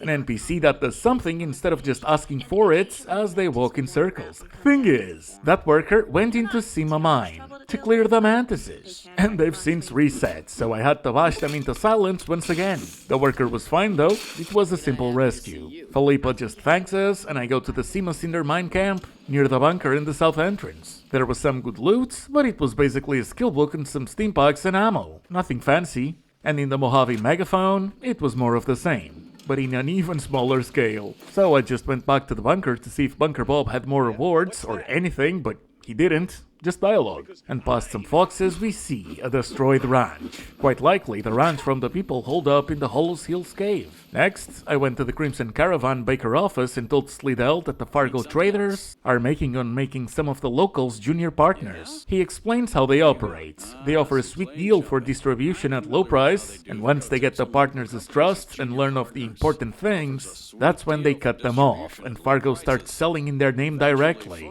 The partner gets advertising, but all the extra sales go to Fargo's. I told him that it's Marianne and Carla, the people we were sent to approach in Fargo's behalf, but I don't want to be scummy with the people of Baker. As for Slidell, he just told me to do the job for Fargo and then to come back to him. Carla tells us that she's not familiar with Fargo and asks if we vouch for them. No, I don't. I let her be, and instead of making a decision, I went to Marion. And then I told him that they would just scam him and try to steal his suppliers. That should do it for this one. And up next comes my favorite quest so far. The fucking tunnel. And this is where it gets dark in more ways than one. For example, literally, cause I cannot see shit. It'll get better in a minute though, and this felt on purpose, cause later I backtracked to make sure I didn't miss any loot and the lighting was better. Same cell. It's not like I left and came back in. Anyways, cazadors. That is how the tunnel starts, and it's not 1 or 2 or 3 either. At least the youngins are going down in 3 to 4 hits, and there's the chance for Super Slam to give us a break. But then again, cazadors can poison you. And I couldn't tell you how many times I died from entering the tunnel to getting the quest reward, but it's no joke, and without exaggerating, more than 20. Maybe more than 30. If it was 50, I wouldn't have been surprised. Because right after the third young cazador came a grown one. Super Slam took care of it. I got my stim packs, I don't need ammo for the super sledge. This was looking good. But that is because I really didn't know what was in store for me. Dozens of troopers came in. No one comes back out, and the first thing I see is cazadors. That's weird, because if there's something that I noticed was a lack of a pile of corpses, so what's going on? Did the cazadors come from the other side? I guess we'll find out. It also got extremely apparent that without Super Slam, I would be a goner. The adult-sized version of these demons aren't playing. After clearing the initial path, I found the first NCR Expedition log. This is Major Grant Halstead, Death Valley Expedition Force Leader. The collapse is worse than anticipated. Tons of rubble between us and whatever's on the other side. Scouts found a major blockage up ahead, but also identified some kind of underground connector between the road tunnel and something else. Looks old but sturdy enough. Strange to find a facility underneath a mountain like this. And while the tunnel is blocked, there was a door to Route 127 connector. The first thing I find is a dead NCR trooper. The second is more cazadors.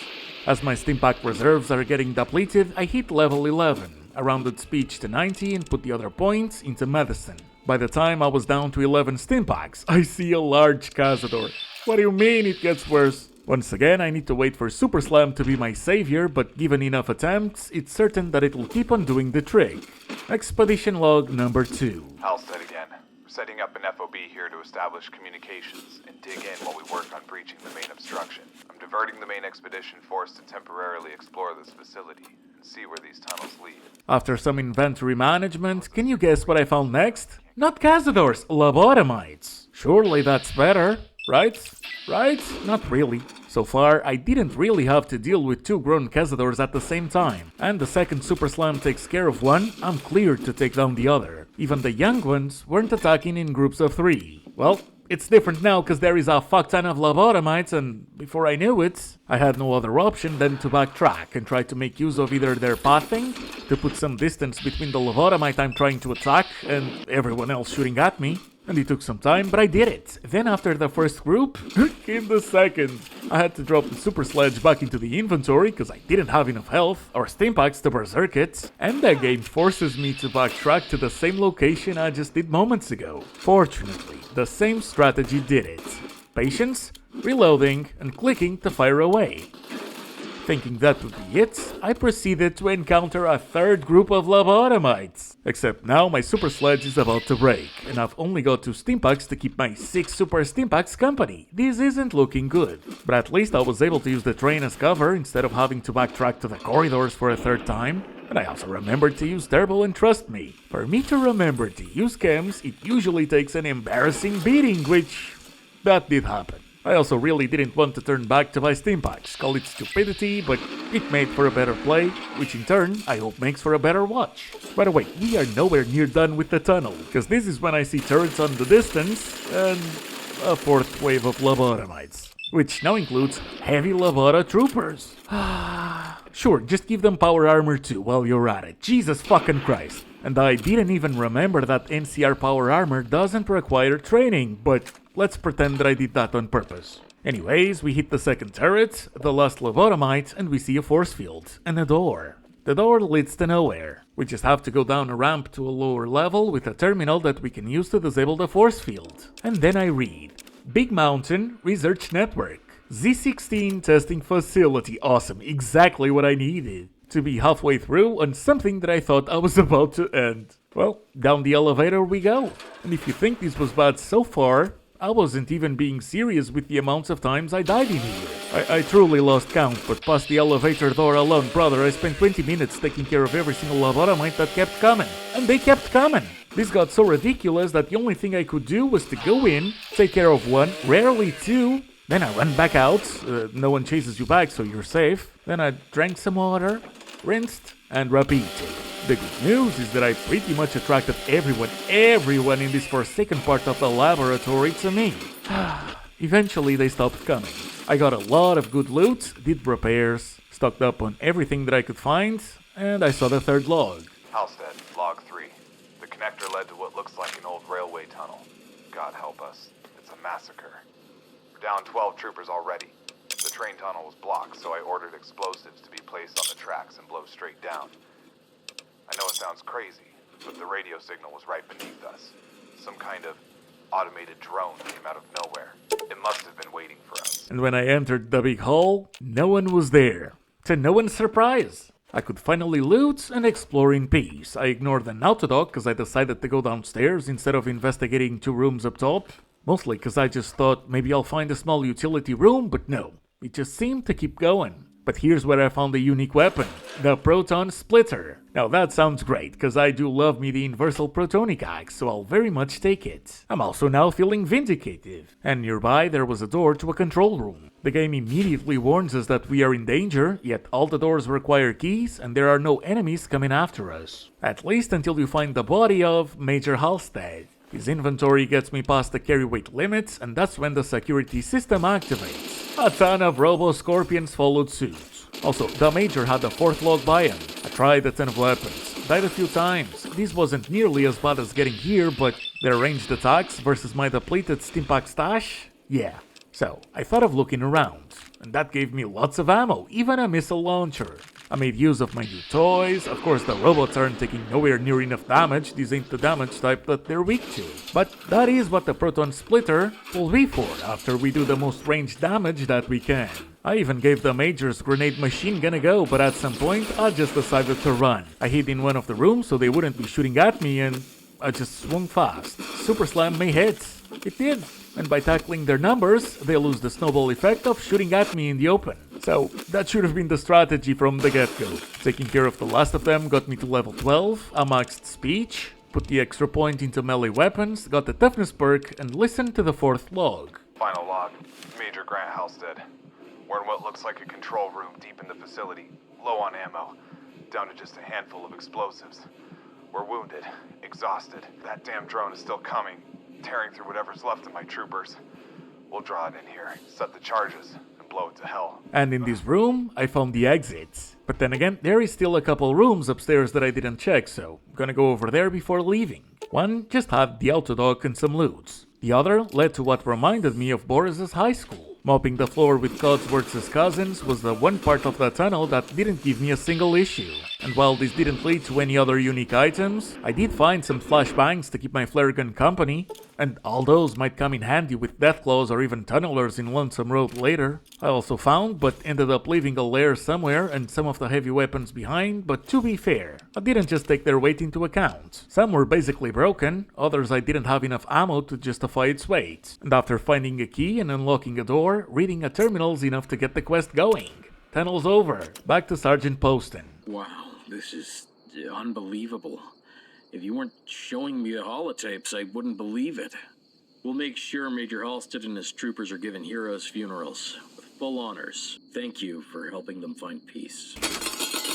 Hello again. I'm trying to explain to Colonel Royez that I asked Stanton to help Elias. And while he didn't say no, he did say no handouts. And to return to him after gaining the Colonel's trust, implying we'd have to make a choice. I got a rundown of the situation, and it seems that General Marks has been receiving a lot of troop transfer requests. Too much local instability, and there's a re-emergence of raiders in the area. And whilst the Colonel doesn't have all of the information, there are 2 individuals that seem to be right at the center of it. Morton Stone and Frick Stanton. We are tasked with finding their true intentions. Asked to avoid violence at all costs, and because Morton needed the entire sheriff's situation to be resolved too, even though I already helped Nolan get clean and that Baker's got a new sheriff, I am going to play it safe and see if there's anything else that the new sheriff needs. Bob thanks us for helping his former boss and tells us that he was able to use his connections to the Hub State Police to get some of their hand-me-downs. Radios, guns, recruits. They even traded a couple of broken police cars for a few detainment wagons. Baker is going to have officers out and patrolling once again. Bob even got the military police to lend them some of their cells if need be. And all of this leads into the next quest, the Castle Organization. They got too comfortable under the previous sheriff's drunken hours. Now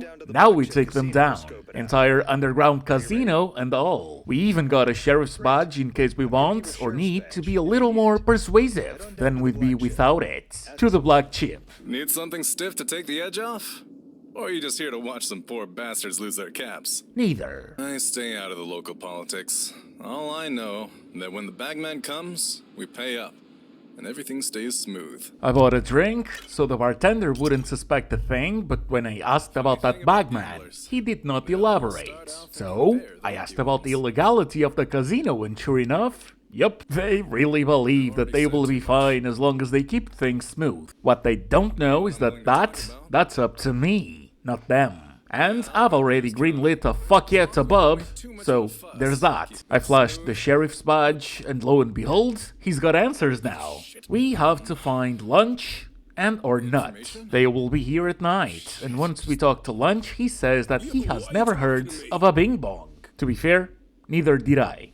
Bing bong. But after insisting a little bit, not only does he tells us to approach him during the day for chems, but that Bing Bong is just across the street. And man, what a name. I feel dirty just saying it. That could be a slur. It's just that across the street, the map marker led me to Damon. That and well, no matter what I did, the quest failed. That is what I get for siding with Bob instead of these guys. But at this point in the run, I wasn't so sure about that. I just thought maybe there's an NPC I haven't found, and if I do quests for them, maybe I can do a quest for this guy. Obviously, that didn't happen. I just had some fun with Damon, reloaded, and went on to talk to Nut. And wouldn't you know it, he's got a quest for me. He wants me to break in and steal contraband from the community center. No, I'm not gonna do that. Back to the sheriff, and he argues that we should wear a wire and get a confession. And well, it's a video game, so sure. Oh no, if I die I can just reload, how will I ever survive? I also used this opportunity to finally let the sheriff in on Elias Turner, to which he says that because Elias is in the Mojave, the issue is out of their jurisdiction. But Bob did recall an arrest of a different Elias Turner on the road to Hub City. Also, if that NPC exists, well, I missed it. And we're once again at a dead end. The sheriff recommends that we get a military pass from the colonel. I just went back to Nut. What the hell? Are you serious? I already told you. There's some product in the safe in the community center. That was easy. I heard Nut's confession over the wire. I can't believe he just blabbed like that. Come with me. We're going to arrest the man. And while that completed that quest, I still don't know what to do with Bing Bong, since that's still on my quest log. I think that because I sided with the sheriff, I'm locked out of working with the castle organization. Either way, this wasn't supposed to be a 100% run. I didn't care to see all the endings, I just really enjoyed the mod, so I did everything that I could. In fact, the plan was just to come here at level 1 with no weapons, have some fun with it, and so far, it's been a bullseye. And Damon's mad. Lunch stares at you with an immense hatred. Okay, time to ditch these guys and go back to Morton. Lauren let me in, the mayor's happy that the whole sheriff's situation has been resolved, and we're asked if we're willing to work for him. I am willing to help everybody, until it's time to make a decision, so yeah, of course. I was able to use a bad karma check to convince Morton instead of having to prove myself. The job is simple. You are to infiltrate Colonel Royez's office and ensure he's no longer a threat to my plans in Baker. Ooh, I don't like the sound of that. He wants me to meet with one of his men, Kingsman, and to infiltrate Fort Weston. And while Morton is a bit more violent about it, it's good to remember that Stanton too has asked me to gain the colonel's trust before returning to him. Something's telling me that Elias won't be returning to Baker until after one of these three dudes' power plays leads them to total victory. And according to Morton, the colonel was sent here to unseat him from power by any means necessary. Morton really wants Royez dead, and I'm gonna need to go back to the other two. Also gonna need to make a decision. So I went back to Freak Stanton, told him that the colonel's asked if Baker's in need of assistance. Well, before I can help you guys, you're gonna need to help me. How so? Well, the local sheriff was a friend of mine, and I'm not too happy about him being removed. Right. The phone calls that Bob mentioned. Nola wasn't getting blackmailed. He was either being bribed or going the extra mile for an old friend. And now that he's gone from the police station, Stanton's corruption charges aren't as likely to go away as smoothly. Stanton wants assurances from the new sheriff that he will look after his interests. I don't want to force Bob to do that. Though, to be fair, the keyword it is force. And Stanton does reply that it isn't a bribe, since no one is paying anyone anything, but that just makes it sound like a threat. I went back to the sheriff and I just laid the cards out on the table. Is there any reason we should do that? Especially given how this borders on outright bribery? Unfortunately, yes, there is a couple. Stanton, he is useful to Baker, and he also might be relevant to the Colonel's investigations. However, I was not expecting this, but Bob wasn't short-sighted. He agreed to hold off for now, and that makes a ton of sense. At least considering we're about to choose who to side with. Yeah, that is the smart thing to do. We'll let things play out, and then we'll see. Stanton follows it with reminding us to get to know the Colonel a little bit better. And since it is time to finally get back to Royez, we can also now tell him that we've tried every route to help Elias. Both DRCs, the mayor, Stanton, and even the Colonel himself, even the sheriff. Elias is going to need a military pass. You've exhausted your options, and I'm not cold-hearted enough to let you walk away empty-handed. I don't typically provide military passes to civilians, but here, I'll write up a temporary pass for Mr. Turner to head through I-15 West. Really? No joke? Oh man, I actually thought I'd have to wait until the very end. Nice. I can also tell him that we've met with both Stanton and Morton, and that one is not happy about the sheriff being replaced and that the other wants him dead. In response, Royez says that we'll have to take action against Morton relatively soon, and that we may need to get the Baker police involved, both to gather more support and to squeeze both Stone and Stanton. And only now are we tasked with investigating the rumors of raiders hitting caravans along the road.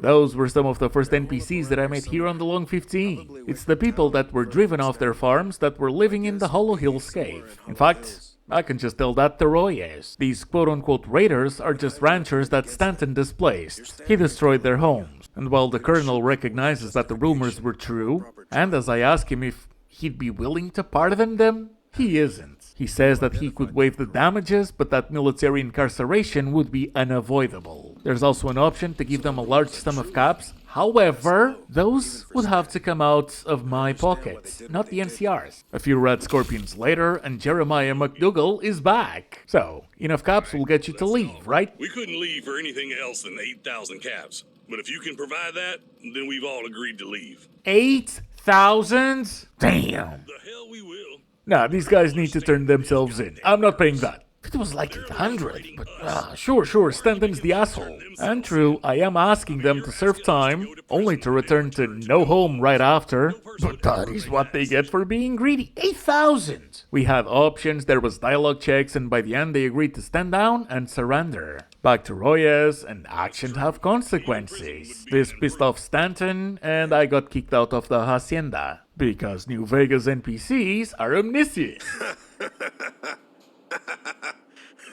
Either way, the Colonel drafted the surrender terms, he's waived the damages, and McDougal and his wife stood true to their word. As for Beale and Nakayama, they've got the whole anti-authority thing as a personality trait, so we're gonna have to sweet-talk them. Especially since their ranch was completely destroyed. Unlike the McDougals, that one was what? House burnt down? Thing is, if we convince one, we convince both. And while Beale isn't too keen at first, we can give him some creative ideas. You want me to get arrested so I can lead a prison riot? Not a bad idea, actually. Tons of people screwed over by the NCR in jails. And I'm sure Tommy would love some new gun contacts. I'll talk it over with him. You could tell the McDougals we're in. I did exactly that. The Colonel threw 500 XP and 200 bottle caps my way. And for his next task, he mentions Baker's police station. And only now are we able to fully explain the situation. We are to tell Bob that we will need his help soon. This got me to level 13, I put the points into medicine and told the sheriff that the NCR is looking for cooperation. And that the Colonel believes that both Mayor Stone and Stanton are connected to the recent raids. I see. So he wants us to hold down the town in case things get dicey. Fair enough. And when we get back to Fort Weston, things have gone to shit. The command tower is locked, and Rushing Water's in a hurry. You're the one that's been helping Colonel Royez, right? Come with me. We're under attack. The base is on lockdown. Under attack by who? I don't know. Some mercs are rushing the south gate. Come on, quit wasting time. And this reminds me, we've got some toys that we can play with. Like that missile launcher I found on the tunnel. No joke, a couple booms was all it took. 4 missiles were enough to retire every single mercenary. What were these idiots thinking? A handful of mercs against an NCR base? Wait.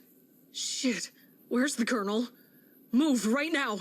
Get to the colonel. The door is magically unlocked now. The turrets are still having the time of their lives. And it seems that the colonel let the bodies hit the floor. Plenty of dead assassins acting as rugs. And up the stairs comes Power Armor Boy. Good. You're here. Aren't you glad I'm on your side? It's pretty obvious that Morton's behind this, and his dumb mercs didn't even follow their boss's advice. They were to burn the letter we found. Nice armor though. This is T-45D power armor.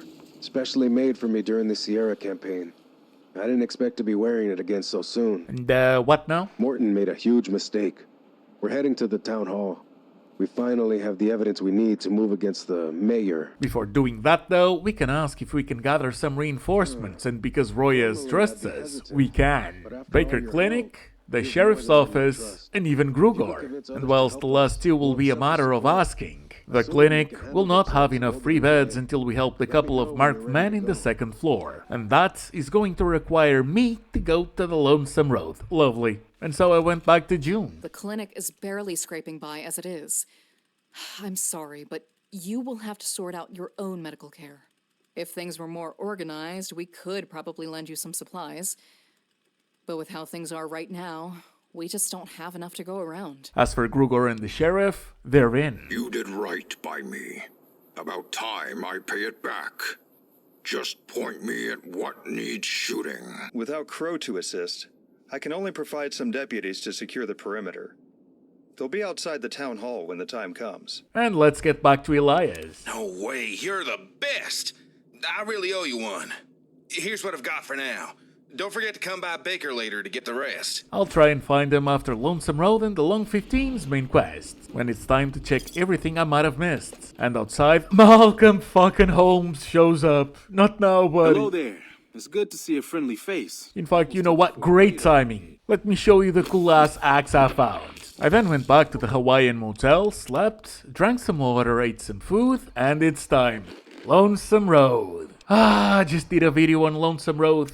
In depth and at level 1. So, this one is not going to have the same attention to detail, I can tell you that much. Let's see. Eddie's cousin joins the party. The sentry bots are robots and therefore weak against the proton splitter, but even then, I died more than a couple times. Though I could have just ran past them. I just wanted the loot and to clear the entire silo first.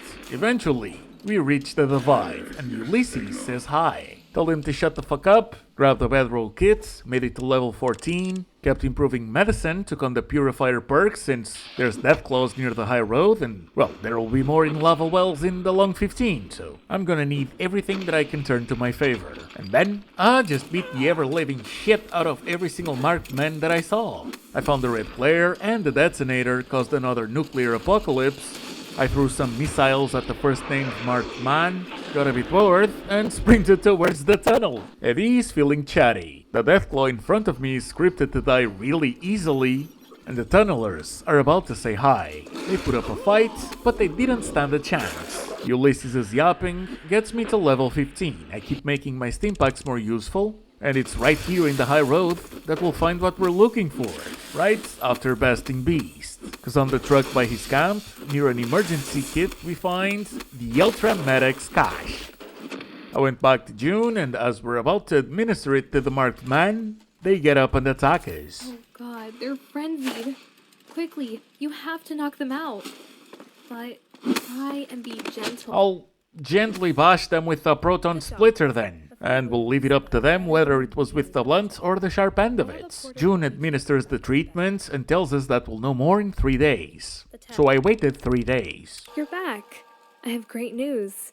Our tests went down very well. Our patients were showing lessened signs of pain and are regaining motor functions. They were stable enough that we were able to move them to a Hub U facility to perform further tests. We might even be able to develop a cure. That gets me accepted by the followers of the apocalypse, the quest is done, and June accepts to lend some beds to the NCR in the event they need it. Back to Royez, we've gathered all the reinforcements we could, at least as far as I know, and we're ready to take on Morton and his men. There were a lot of mercenaries, but they didn't really do much.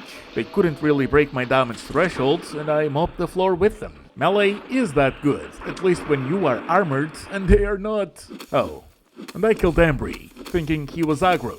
He wasn't. I'm not sure we needed to kill him, but I suppose there's no reason to chastise you in the middle of a battle. We've secured the town hall, and Morton is nowhere to be found. Coward left his own troops here to die. The west gate is secure, and that's the only way out of here. He's got to be holed up in the compound at the top of the hill. We're gonna need to attack it head on. And sure enough, the road to the compound had a second wave of mercenaries, and then the compound had a third. But we are finally seeing some recognizable names, like Kingman, and like Morton Stone. His suits did not protect him, and in terms of numbers, it ain't like I came in alone.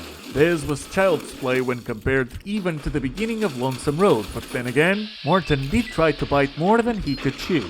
Some mercs against an NCR unit that's focused and well-led. Yeah, no wonder it panned out this way for Morton. That's it then. Morton Stone is dead. His mercs are either in the dirt or running for the hills. That's another quest completed, but we are nowhere near done yet. I asked about Stanton and whether he had any more work that needed to be done, but Royez basically told me to take a day off first. We both deserve a rest, and I am to visit him on his office later. He's made me idolized by Baker, and I went straight to Fort Weston. I'm ready if you're ready. Very well. Get your gear and let's get moving. He knows we are coming, so we can expect another fierce fight. Once again, the Casa Stanton guards aren't exactly NCR Rangers. They just made for some good old meaningless action. What can I say? Sometimes, all you need is to swing a proton splitter as you think. I can see it. Yeah, just split some protons right there. Now, Big Paul was 30, but we all know of a bigger Paul than Big Paul, so I did the right thing. And this is where the real game begins. The game welcomed me to level 16, I decided to get some round numbers as a personal reward, and I took on the second rank of the toughness perk. Upstairs, they blew up the walls. Not that it made any difference, it's just, it looked cool. And before I knew it, I was in front of the man of the house. Spitzin Eyes and Royez are having a little chat. They're both from Baja. Except, Spitzin Eyes is a little bit tired of being a slave. And when asked if he could speak English, yes. Just not with friends of Stanton. I suppose you're going to keep me for working with him, aren't you? The punishment for slavery is jail time. Stanton won't see a day in prison. He'll find a way to avoid it. He definitely won't see the inside of a prison, because I found him dead in here. Wait, do you mean? Up to you. Are your friends going to be a problem? They won't stop you. Good. Stanton, I quit.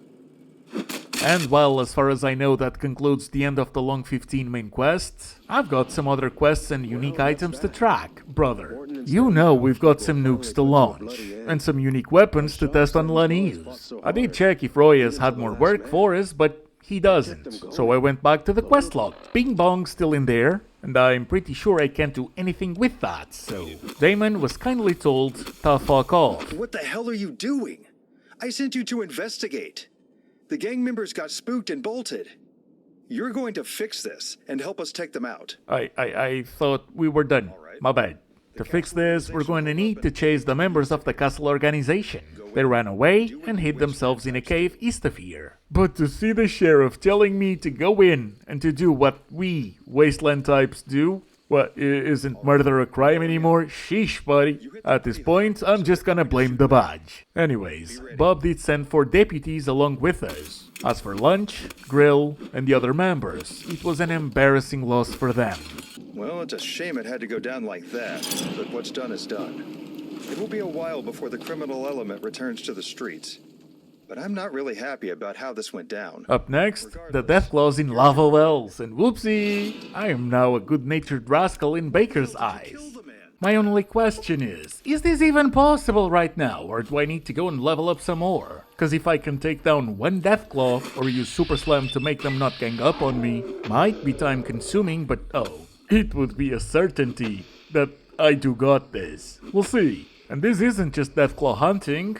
Lava Wells is where we'll find a unique weapon as the conclusion of the scavenger hunt keys and quest. Before I knew it, a young Deathclaw scared the shit out of me. And as Super Slam was taking care of it, another one put me down. Great. Is this gonna be the tunnel all over again?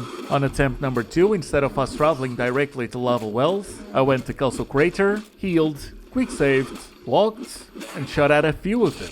This dragged the 2 young Deathclaws to me. Super Slam is once again the true hero in the story. They go down, the Super Sledge does the rest, and then came a regular adult Deathclaw. This felt surprisingly doable. As long as I don't have 3 Deathclaws attacking me at the same time, and as long as Super Slam does its thing, and that really is a must, I'll be fine. At least here in the open. The cave could be another story. And boy, are both filled to the brim with the devil's favorite lizards. At 55 XP a pop, I started experimenting with other guns. Missiles to get their numbers down. Ain't like that would help me later inside the cave. Automatic weapons to get their health down instead of berserking it every time, and the Super Sledge to finish them off, which eventually broke and had me return to the Ripper and to the Proton Splitter.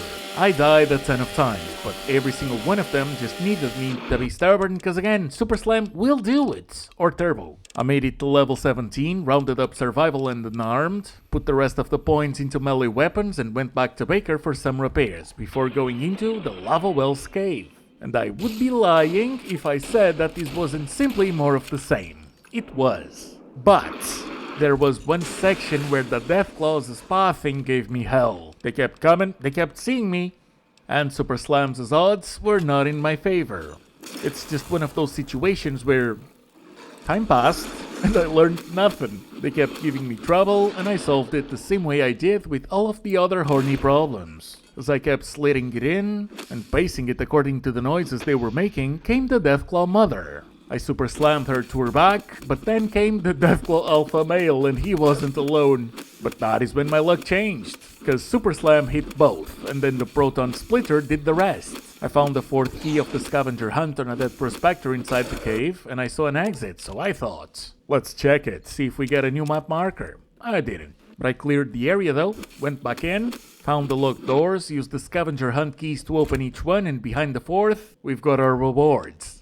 Miscellaneous loot and a unique weapon, the Cahuenga Repeater. Back to that exit, and hey, turns out we had options. There was a copy of the 4th key in the camp. Now, at the time I was just thinking of ending the run after nuking both the NCR and the Legion. I would nuke the Long 15, check if there's anything different, or if it's just Lonesome Road post-game, and I would go look up which quests I might have missed. As for dry wells, the same mod team have a shorter mod that expands on it. Exactly like this one, just shorter.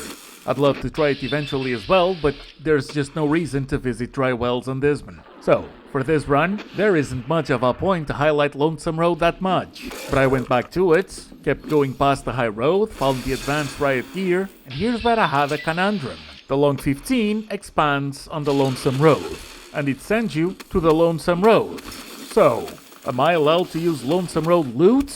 Yes, I've already beat the Long 15 main quest, but I will keep that to a minimum. Look, I want the fashion souls that come along with Ulysses and or the Courier's Duster. But then again, I want to use the Long 15 weapons on Lanius. You get more video, I do whatever the fuck I want. So, past some more Deathclaws, Bonesaw, Tunnelers, and a different kind of N-word. Levels 18 and 19 and the Stonewall perk, Tunnelers, and a fuck ton of more marked men and other Tunnelers. Ulysses hugs Eddie and leaves me by my lonesome on this road. The rooftops connected to the road. Anyways, how about we go and meet Roar? Or Rar. Anyways, I'm up the floor with her. I just did. Or him. It's got a Deathclaw egg, but it uses the male model of the Deathclaw, so I don't know. I don't really give a shit either. And then I did the same thing to Blade. And then I got into Ulysses' temple. I rescued Eddie, and I didn't even give Ulysses the time to say hi. I tried nearly every single weapon I've got, and I died every single time. Fucking hell. Fine. We'll see if he wants to bear bullets. Oh, who am I kidding? Of course, he doesn't have a choice. I've got a ton of speech. The marked man came swarming in. We stood on business. I made a hard save, and I knew only the Long 15. War never changes. We gained an extra attribute point. I maxed strength. A lot of people hate me now, and in this footlocker, our loot's pretty decent. And I leveled up once again. For level 21, I maxed melee and improved my guns, and then I made it to the strip. I met old Ben, gave the squatter the only ride he needs. Past the cab check, I met Victor and Mr. Housens. Leaving the Lucky 38 prompts the NCR to pardon you for your crimes. The same NCR that I've just nuked. So, it's just water under the bridge now. Back to the Long 15, it's unchanged. The irradiated heavy troopers fell to a berserking manic outburst, but Colonel Royez, my man, put up a fight. Him alone took me longer than I thought it would. Good for him. Meaningless to me. Plan was never to conquer the Lonesome Road's original 115, and so I am going to reload back to before I nuke the NCR, and I'm going to nuke the Legion instead. I got the loot, did the level up, everything in the exact same way, went back to the Colonel, the turrets are still funny, but he had nothing to say about the nuking of dry wells. Back in Baker, I found an NPC that I missed. Donnie. I'm from Dayglow, but I lost my life savings on the strip. I only had enough to make it to Baker. And my family's pissed at me. They won't come pick me up until I've got my act together. I'm not even gonna use most of my caps, so here, have 2,000 of them. What? Holy shit, thank you so much. Now, I'm not just being generous. Donnie's got a quest. He's not allowed in the community center anymore because he, got addicted to Ultrajet, and he relapsed. He does say he is pretty sure he's kicked it again, but now the owner doesn't trust him. We're asked if we could speak to Melvin and Knox on his behalf. Sure, I can do that. What I cannot do is make that go anywhere. Knox isn't going to help. Let him know I've been helping myself to his chem stash, though. He has some good shit. You tell Donnie if he comes anywhere near this place again, I'll drag him to the underpass and toss him off a bridge. As for Melvin, it seems that their strict no-drug policy doesn't apply to Knox. But there's some good news for Donnie, because if he wants a second chance, he can get one. If he proves that he can hold a job, or for a substantial fee. He tells us that we can go to Hightower or to Stanton, and even though Stanton's dead, Stubbs isn't. In fact, he took over. We have a lot of farmers already. I'm not sure if we're looking for any more at the moment. Maybe he can work inside the villa. Is he a skilled worker? He is desperate. He will be motivated for whatever task you throw his way. That was enough to convince Stubbs Donnie will be able to get off the streets. I heard the work is pretty hard there. But maybe that'll help me stay clean. Here.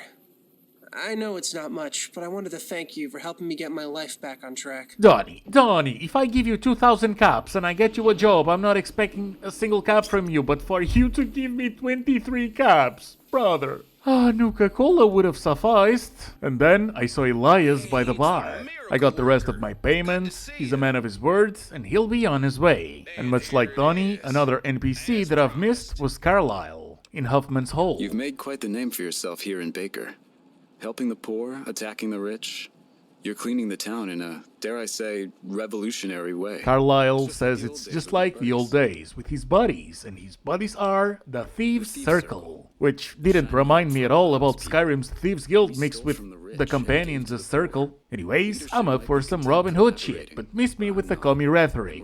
He's planning a heist, and the big one at that. I'm just going to say it. The plan is for me, to steal 80,000 caps from under Hightower's nose and mansion. He did go on a tangent about the use of caps versus the use of NCR dollars, and how Hightower, as CEO of the Water Merchants, can basically print money. There is an invisible economic war, and if the NCR dollar doesn't prevail, the caps will. Either way, someone's going to make a lot of money. One thing, we don't kill. Whether you need to rip and run or go full cat burglar, whatever. Don't kill anyone. Especially do not kill Hightower. Something else that I've discovered is that Luis has a random chance of having a unique weapon for sale. But he didn't have it this time either. I'll just give it another go, and if it doesn't show up later, I'm going to ignore it. Next stop, Fort Weston, where Sergeant Parks has a couple of small tasks for us to help him with. There's a vandal on the base somewhere throwing cherry bombs in the toilets, among other shenanigans, and they would like those to stop. They even put up a note in the barracks whose toilet got blown up. Now, there's nothing near the toilets beside a couple cherry bombs. No clue, no notes, nothing on the bathroom. There was a note by the beds, but that was just a warning. And that is because there is an NPC. Private Jill. Oh, hey, I've heard of you. You're that big shot from the Mojave. What the hell are you doing in this dump? No, I'm not. I came here at level 1. I didn't even bring a single weapon in, but then again, the courier does have his past and our reputation precedes us, even in the base game, so technically she's not wrong. We can tell the private that we're investigating the broken toilet, to which she replies that she knows nothing about cherry bombs. I didn't mention cherry bombs. Fine, alright, I did it. What do you want? An apology? You won't get one. You should have seen it. It was fucking hilarious. Manzanares took a huge shit in the toilet and forgot to flush, and it was stinking up the whole barracks. I tossed the bomb in and jumped back in bed in record time, and shit went everywhere. Girl, I don't care. I just wanted to glance at the quests and uniques I've missed, the ones that I can still go back to, because there was a few. I don't even want to turn you in. You've made me laugh, but at the end of the day, the sergeant will pay me, and it's a video game. She confessed? Well, that was stupid. I've had enough of her antics. I'm having her sent to Camp McCarran effective immediately. I guarantee she won't complain about being bored again. I'd feel bad, but imagine having to clean the mess she's made. Fuck her. Next small task, to boost the troopers' morale. They want coffee. And where do you get coffee? Yup, of course, the library. Sure, I can spare some coffee for the troops. Just don't expect me to do it for free. Either the NCR makes it worth my while, or the troops can deal with withdrawals. She does offer to donate books, though. She's one of the good ones. And obviously, the NCR is going to pay for the coffee. This isn't a shakedown. Here, for your help. I know the troopers appreciate you looking out for them. Then I discovered that there's a unique weapon in one of the bathrooms of the second floor of the town hall. There's just one little issue. Morton is gone, and so is the entire second floor. Inaccessible. Well, now I know. Oh, and Hightower is the new mayor. That surprised me, but then again, he was the other major player, and the only one to not have the same ambitions as Morton or Stanton. We chatted for a bit, but I didn't want to tell him about the heist that I'm going to do under his mansion. Another unique weapon I missed that I can go and grab right now is in the Sima Cinder mine, near where the strange gecko was. And I did find the other notes too, but I've already summed that up. As for that unique, it is a crowbar referencing City 17 and Gordon Freeman. This Half-Life Easter egg goes by Pribar 17, and well, it's a crowbar, it's a piece of shit. But at least, it's one that I'll gladly hoard. As for the last quest that I've missed, it begins with a note on the Hawaiian hotel bungalow that we own. The only thing it says is that a man named Shondor's at the 9th Island Bar and Grill, and that he does not wish to be kept waiting. Got my note. Wonderful. You've been making moves here in town, meeting some big players. Perhaps it's time you meet another. I'm willing to work as a merc, but I'm going to need a lot more details before I agree to the gig. Are you familiar with a Walter Phoebus? I've heard that name before. Phoebus is a rat bastard. He needs to die, and I am willing to pay an enormous sum to kill him. Oh, never mind. That's all the details I need to know then. I'm in. And all of this is because Walter lets his big corners violate Shondar's land rights. Fucking hell. Do you reckon that the more money you have, the more petty you become?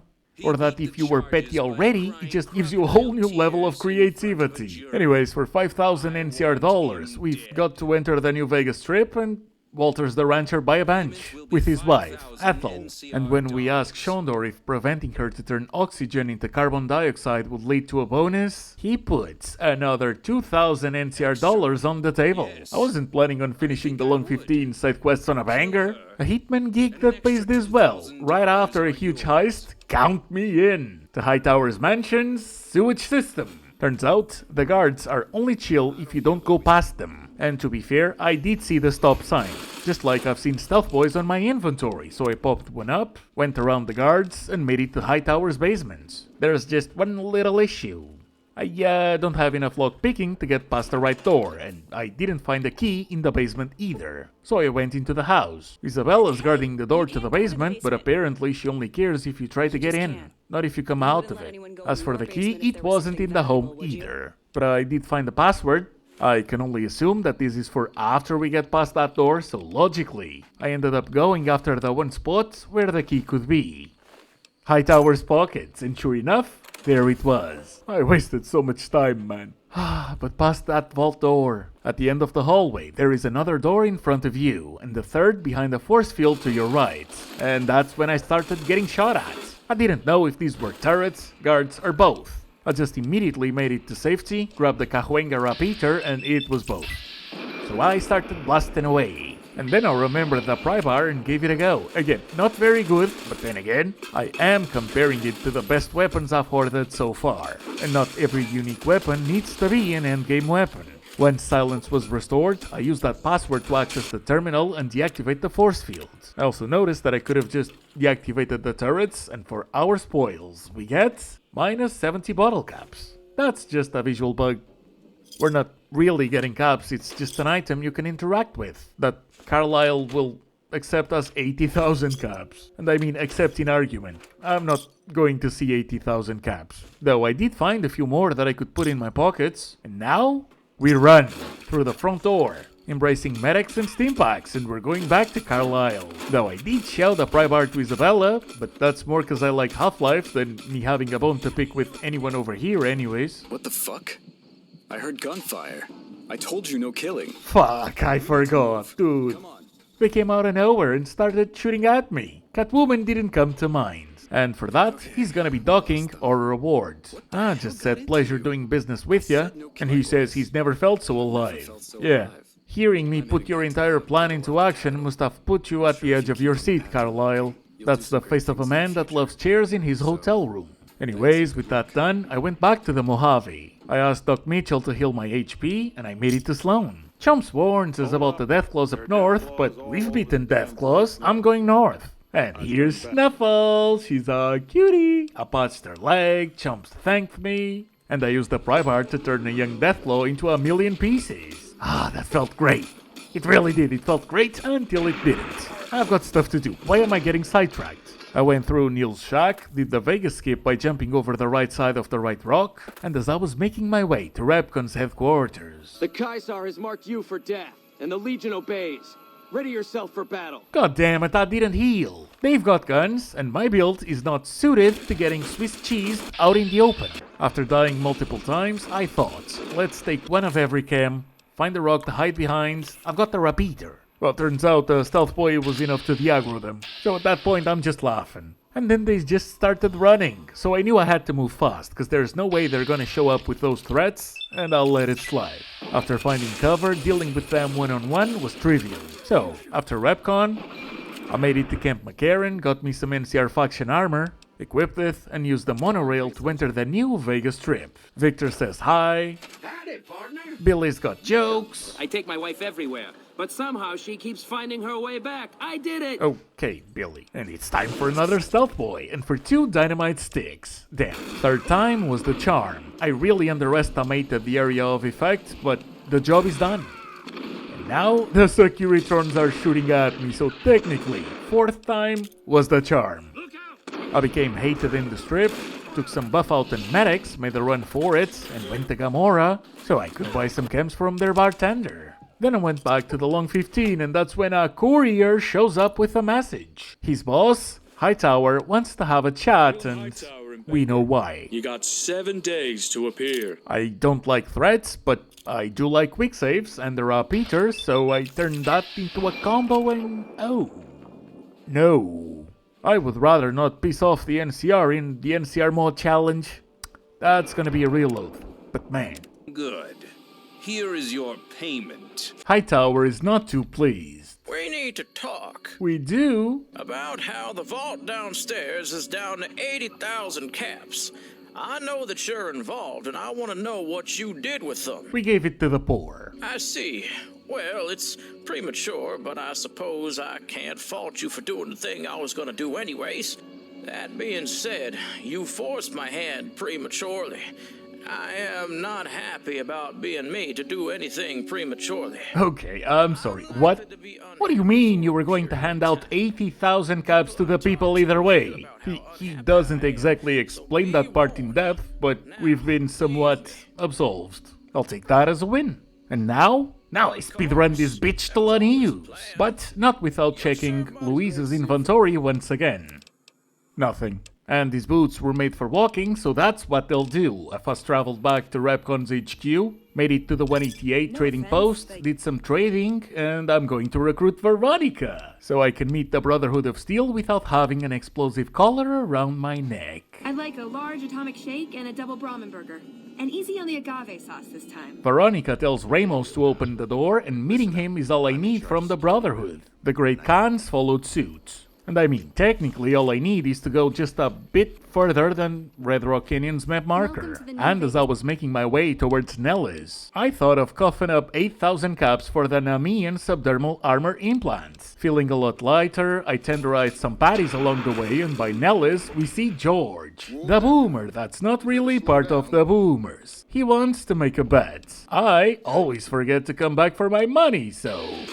I Gordon Freeman that bitch. That got me to level 22, I kept improving my repeater, got the adamantium skeleton perk, made it past the bombardments, and met Mother Pearl, including the Omertas that makes it 4 factions out of 5. I went back to the monorail, and it's time to go into the tops. I kept my holdout weapons, which was just a Pribar 17, but that'll do it. At least Tabani, cause right after whacking some sense into him and forcing him to give me back my platinum chip, I just did. Outside, Vulpes shows up. He hands you the Mark of Kaiser. All crimes committed against the Legion, including nukes, have been forgiven. Not that I care, I won't even be visiting Baldy on this one. Instead, I'm gonna go to the Ultralux and meet Mortimer. That's enough. And now, I've got to get back into the tops and waste a ton of stimpaks, cause way too many people are shooting at me. It kinda felt like it was more than just Benny's bodyguards, but alas, I met Yes Man.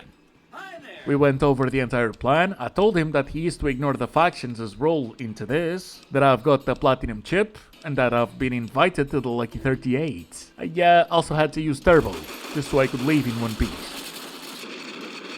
No, I just died once and then I didn't have the patience. Same thing though. And in the Lucky 38, Victor opens up the doors, I deliver the platinum chip, get me 1,000 caps reward, House upgrades his Securitrons here on the strip, and then gave me back the platinum chip. Cause he wants me to go to Fortification Hill and to upgrade the Securitron army that he's got stashed under Kaiser's skirts. There is just one little thing that I couldn't ignore. And it's not that the entire fort is optional, it's that you can use the platinum chip to meet everyone's favorite cyborg mummy in person. For a change of pace, I showed him the remoleculizer. Aura farmed for a bit, took a nap, and went back to the 188. From there, I made it to the substation for the map marker, cause sometimes the Legion spawns an assassin squad in the middle of both locations. And we're, about to piss them off even further. So yeah, we're past the pardon and actions have consequences. For example, I should have planned this instead of winging it, cause I had to go back to Benny's room and waste even more steep bikes. No, that's fine, I can afford that. Anyways, Yes Man is ready to install himself in the Lucky 38's mainframe. I don't care about Kimball, and installing the override chip in the substation is just a matter of going in while everybody's outside and to fast travel as soon as you get out. I also used NCR armor to make sure everything would go along smoothly. Bought some extra ammo before the big battle, Stimpaks too, and we're ready! Hoover Dam, here I come. You must get to the control room and install the override chip. We see a cool explosion, and instead of running straight to the Legate's camp, I took my time. I bought the extra ammo for a reason, and that reason is the Kahwenga Repeater. The Great Khans weren't too pleased about being obliterated, but that's what you get when you side with the Legion.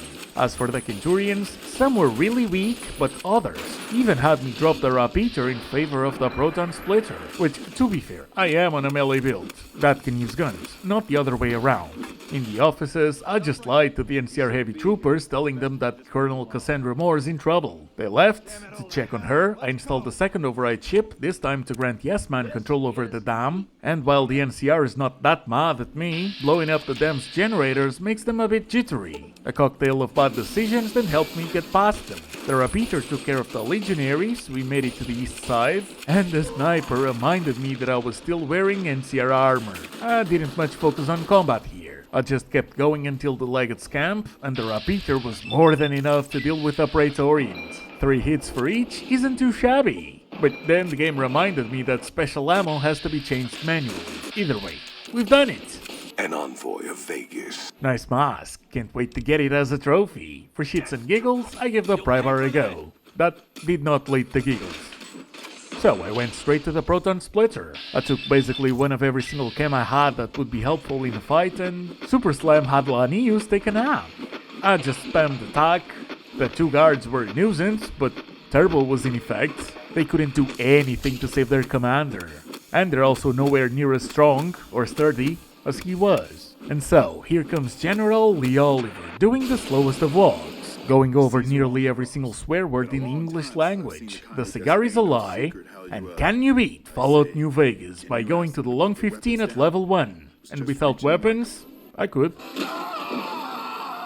As always, remember to check the channel and the playlists for more videos, and if you want to help me out, just click that like button, leave a comment, or join as a member if that is something you would do. And I'd like to give a big shout out to Steve Whittle, to John Walker, to Glitchtail, to Devon Lowery, to Zoxies, to Dancing Peach, and to you. Thank you so much for watching, I hope you enjoyed, I hope I'll see you on the next one, and I hope you have a good one. Bye! And I guess I'll see you around. We accomplished a lot together. It was fun. Take care. And so the courier who had cheated death in the cemetery outside Good Springs cheated death once again, and the Mojave Wasteland was forever changed. The courier, with the aid of Yes Man, drove both the Legion and the NCR from Hoover Dam, securing New Vegas's independence from both factions. With Mr. House out of the picture, the remaining Securitrons on the Strip were hard-pressed to keep order. Anarchy ruled the streets. When the fires died, New Vegas remained, assuming its position as an independent power in the Mojave. Supporting all the chaos that comes with independence, the courier was the man responsible for a truly free New Vegas. He ensured the fall of Mr. House and the end of the Legion's and NCR's influence over New Vegas. With little law left in the wasteland, the Brooms continued to defend themselves against the prospectors and scavengers invading their territory. The Brotherhood used the Battle of Hoover Dam as an opportunity to retake Helios 1, and came to control the area between it and Hidden Valley. With no organized opposition, their patrols began monitoring trade along I-15 and 95, seizing any items of technology they deemed inappropriate. At odds with leadership over the Brotherhood's future, Veronica looked to the Mojave Wasteland for an answer both she and they could live with. But the answer would never come, and the dangers of the world that had left the Brotherhood of Steel behind would eventually claim her life. Fiends overran Camp McCarran during the Second Battle of Hoover Dam. In the anarchic months that followed, the Fiends asserted dominance over Outer Vegas. After the courier ensured New Vegas remained free, the followers found that independent Vegas was even more unstable and violent than before. Old Mormon Fort became excessively burdened by the influx of patients, struggling to provide even the most basic of services. With New Vegas's independence formally declared, Good Springs thrived. More travelers stopped by Good Springs on their way to and from the Strip, and the locals grew prosperous from the traffic. The Kings retained their control of Freeside, and while they continued to favor the needs of locals, they tolerated the citizens of the defeated NCR. Armed with a wide array of improvised explosives and stolen weapons, the Vault 19 Powder Gang tormented the Mojave Wasteland for years. Citizens of the NCR were favorite targets, and they always suffered the worst fates. And so the courier's road came to an end, for now.